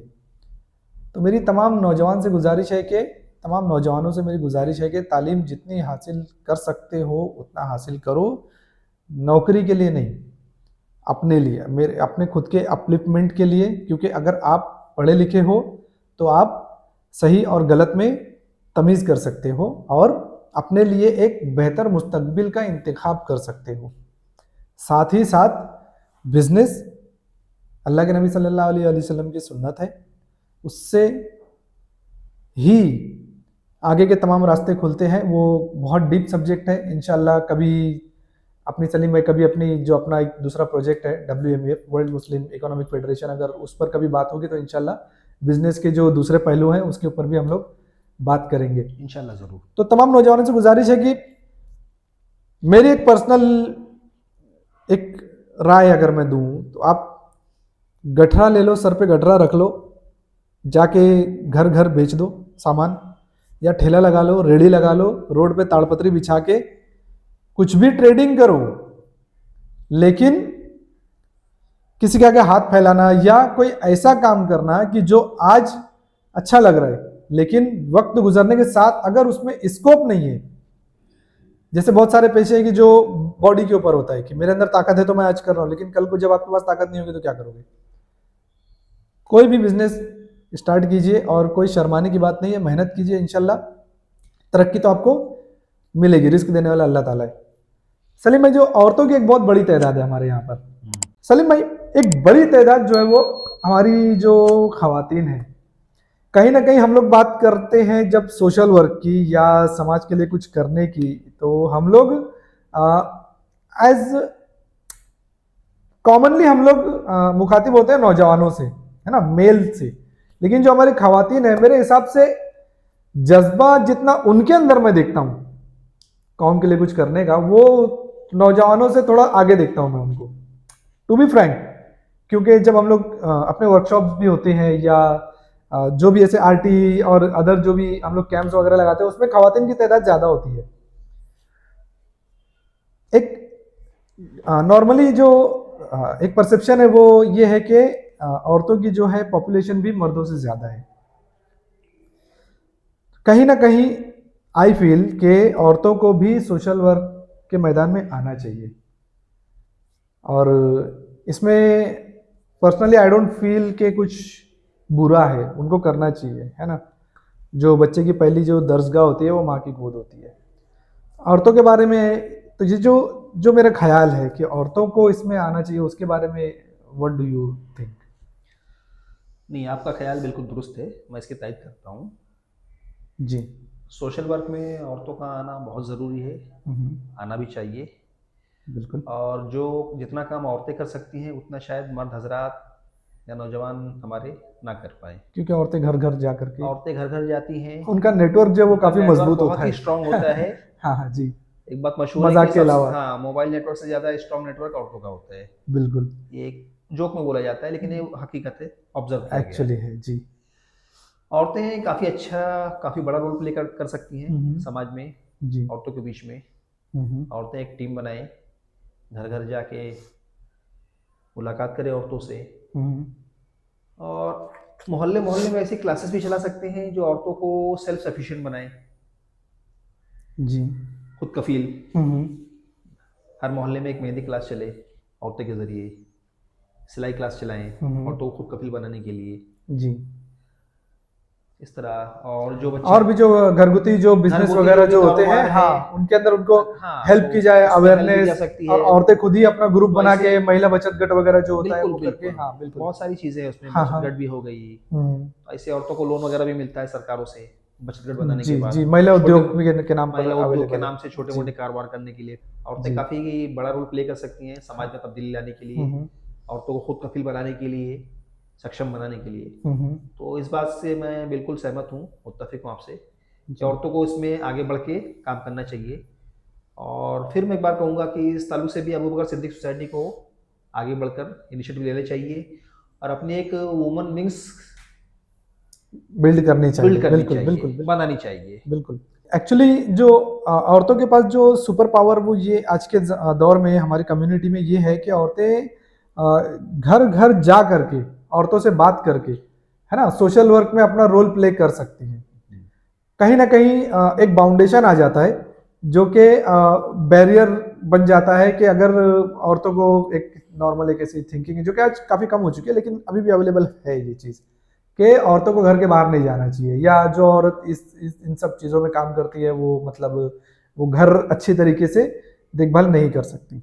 लेकिन अगर हम लोग हमारे माजी में अगर देखें तो कई सहाबा कराम की जो बीवियाँ थी, हुज़ूर सल्लल्लाहु अलैहि वसल्लम की जो ज़ौजा मुबारक थी, उन्होंने सोशल वर्क बड़े बड़े लेवल पर किया है, और इस फील्ड में औरतों को आना चाहिए। कहीं ना कहीं मर्द जो होता है उसको सबसे पहला लफ्ज़ सिखाने वाली जो होती है वो औरत होती है। अगर औरतें अपने ही घर से शुरुआत करें तो मैं समझता हूं कि जो जो नस्ल अभी आने वाली जो है वो एक मैं काफ़ी एक रोशन मुस्तकबिल उनको लेकर मैं देखता हूं। बिल्कुल, आगे का मुस्तकबिल रोशन नज़र आ रहा है, क्योंकि आज के हालात में हमारा जो ऑब्जर्वेशन है, जी। जो हम देख रहे हैं हम्म। कि औरतें अब काफ़ी एक्टिव हो गई हैं एक्टिव भी हैं जी। और बहुत सारी जिम्मेदारियां जो मर्द हजरात नहीं कर पाते हैं जी। वो औरतें अदा कर रही कर है। रही है बिल्कुल। जैसे भी हालात जो मुल्क के चल रहे हैं, जी जी। कागजात वगैरह दुरुस्त करना, ये वो जो भी मामला है, एनआरसी वगैरह हम का देख जो रहे है, हैं कि मर्द हजरात कुछ नहीं कर रहे हैं, लेकिन कुछ औरतें नहीं, परेशान रहती हैं परेशान है, कर रही और है कर रही है, वो, पुश बल्कि कर रही है बिल्कुल। हो काफ़ी हद तक उसमें कामयाब भी है दौड़ कामयाब भाग है। करके। जी जी बिल्कुल। और अभी जैसे मैं मिसाल दूंगा, आरटी वगैरह का आपने बात कही है, इसमें बिल्कुल। भी हम देखते हैं जी। कि औरतें ही आती हैं, हाँ खवातीन हजरात अपने हाँ। बच्चों के एडमिशन के ताल्लुक से फिक्रमंद रहती जी हैं कि हो जाए। जी जी जी। स्कॉलरशिप के ताल्लुक से भी हमने ऑब्जर्व किया है बरसों से हम्म। कि औरतें ही अपने बच्चों को लेकर आती है कि बच्चों को बिल्कुल कुछ हेल्प मिल जाए गवर्नमेंट से बिल्कुल स्कॉलरशिप के तहत। बिल्कुल। तो ये चीज़ है कि औरतें एक्टिव हैं, औरतों के अंदर जज्बा है ना, उनको दिशा और दशा दिखानी है, दिखाने की जरूरत है। दिखाने की ज़रूरत है। बिल्कुल। तो एक बड़ा रोल प्ले कर सकती हैं, तब्दीली आ सकती सलीम भाई ने जैसा कि बताया कि हमारी खवातीन जो है वो काफ़ी एक्टिव है इस फील्ड में। मेरे हिसाब से जितनी एक्टिव खवातीन हैं वो 50% भी नहीं है उनकी एबिलिटीज़ के हिसाब से। उसको और एक्टिव करने की ज़रूरत है। और इस चीज़ को एक मेरी ज़ाती राय अगर मैं दूँ, टू बी फ्रैंक, जो हमारे मर्द और ख़वातीन हैं दोनों को कहीं ना कहीं ये चीज़ समझना पड़ेगा, अपनी जिम्मेदारी समझनी पड़ेगी। और समाज को लेकर के जो हमारी क्या जिम्मेदारियां जो हैं, पड़ोसी के हुकूक जो है, रिश्तेदारों के, उसको निभाते हुए एज अ कम्युनिटी उम्मत को आगे कैसे बढ़ाना है, उसके ऊपर काम करना चाहिए विद इन द बाउंड्रीज। कहीं ना कहीं हमारे साथ में एक प्रॉब्लम ये आती है कि जब एक मर्द तरक्की करता है तो बात ये कही जाती है कि हर आदमी की कामयाबी के पीछे एक औरत का हाथ है।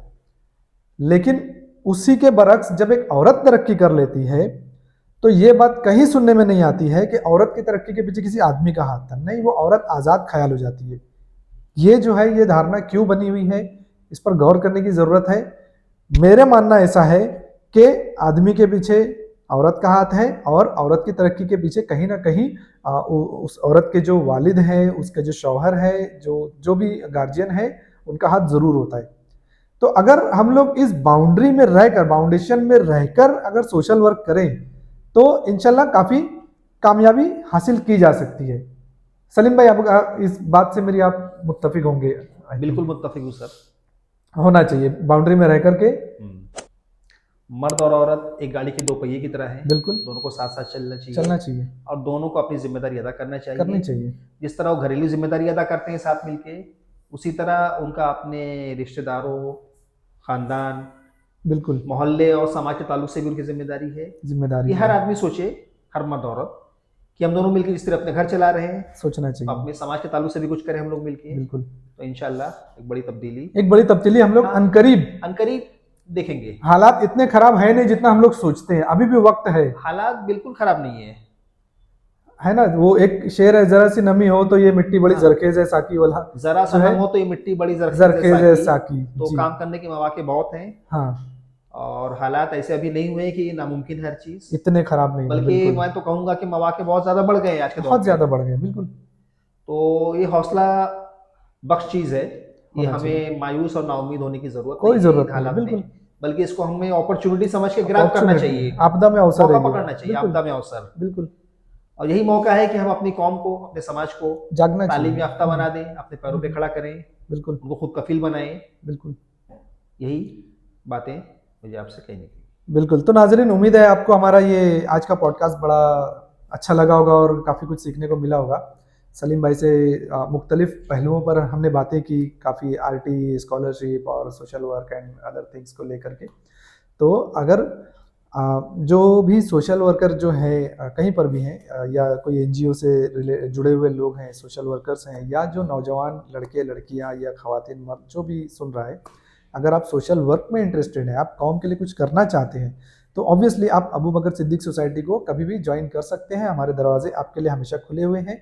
स्क्रीन पर हमारा नंबर है और डिस्क्रिप्शन में भी हमारा नंबर है। आप जब चाहें तब कांटेक्ट करके मुझसे पर्सनली बातें कर सकते हैं।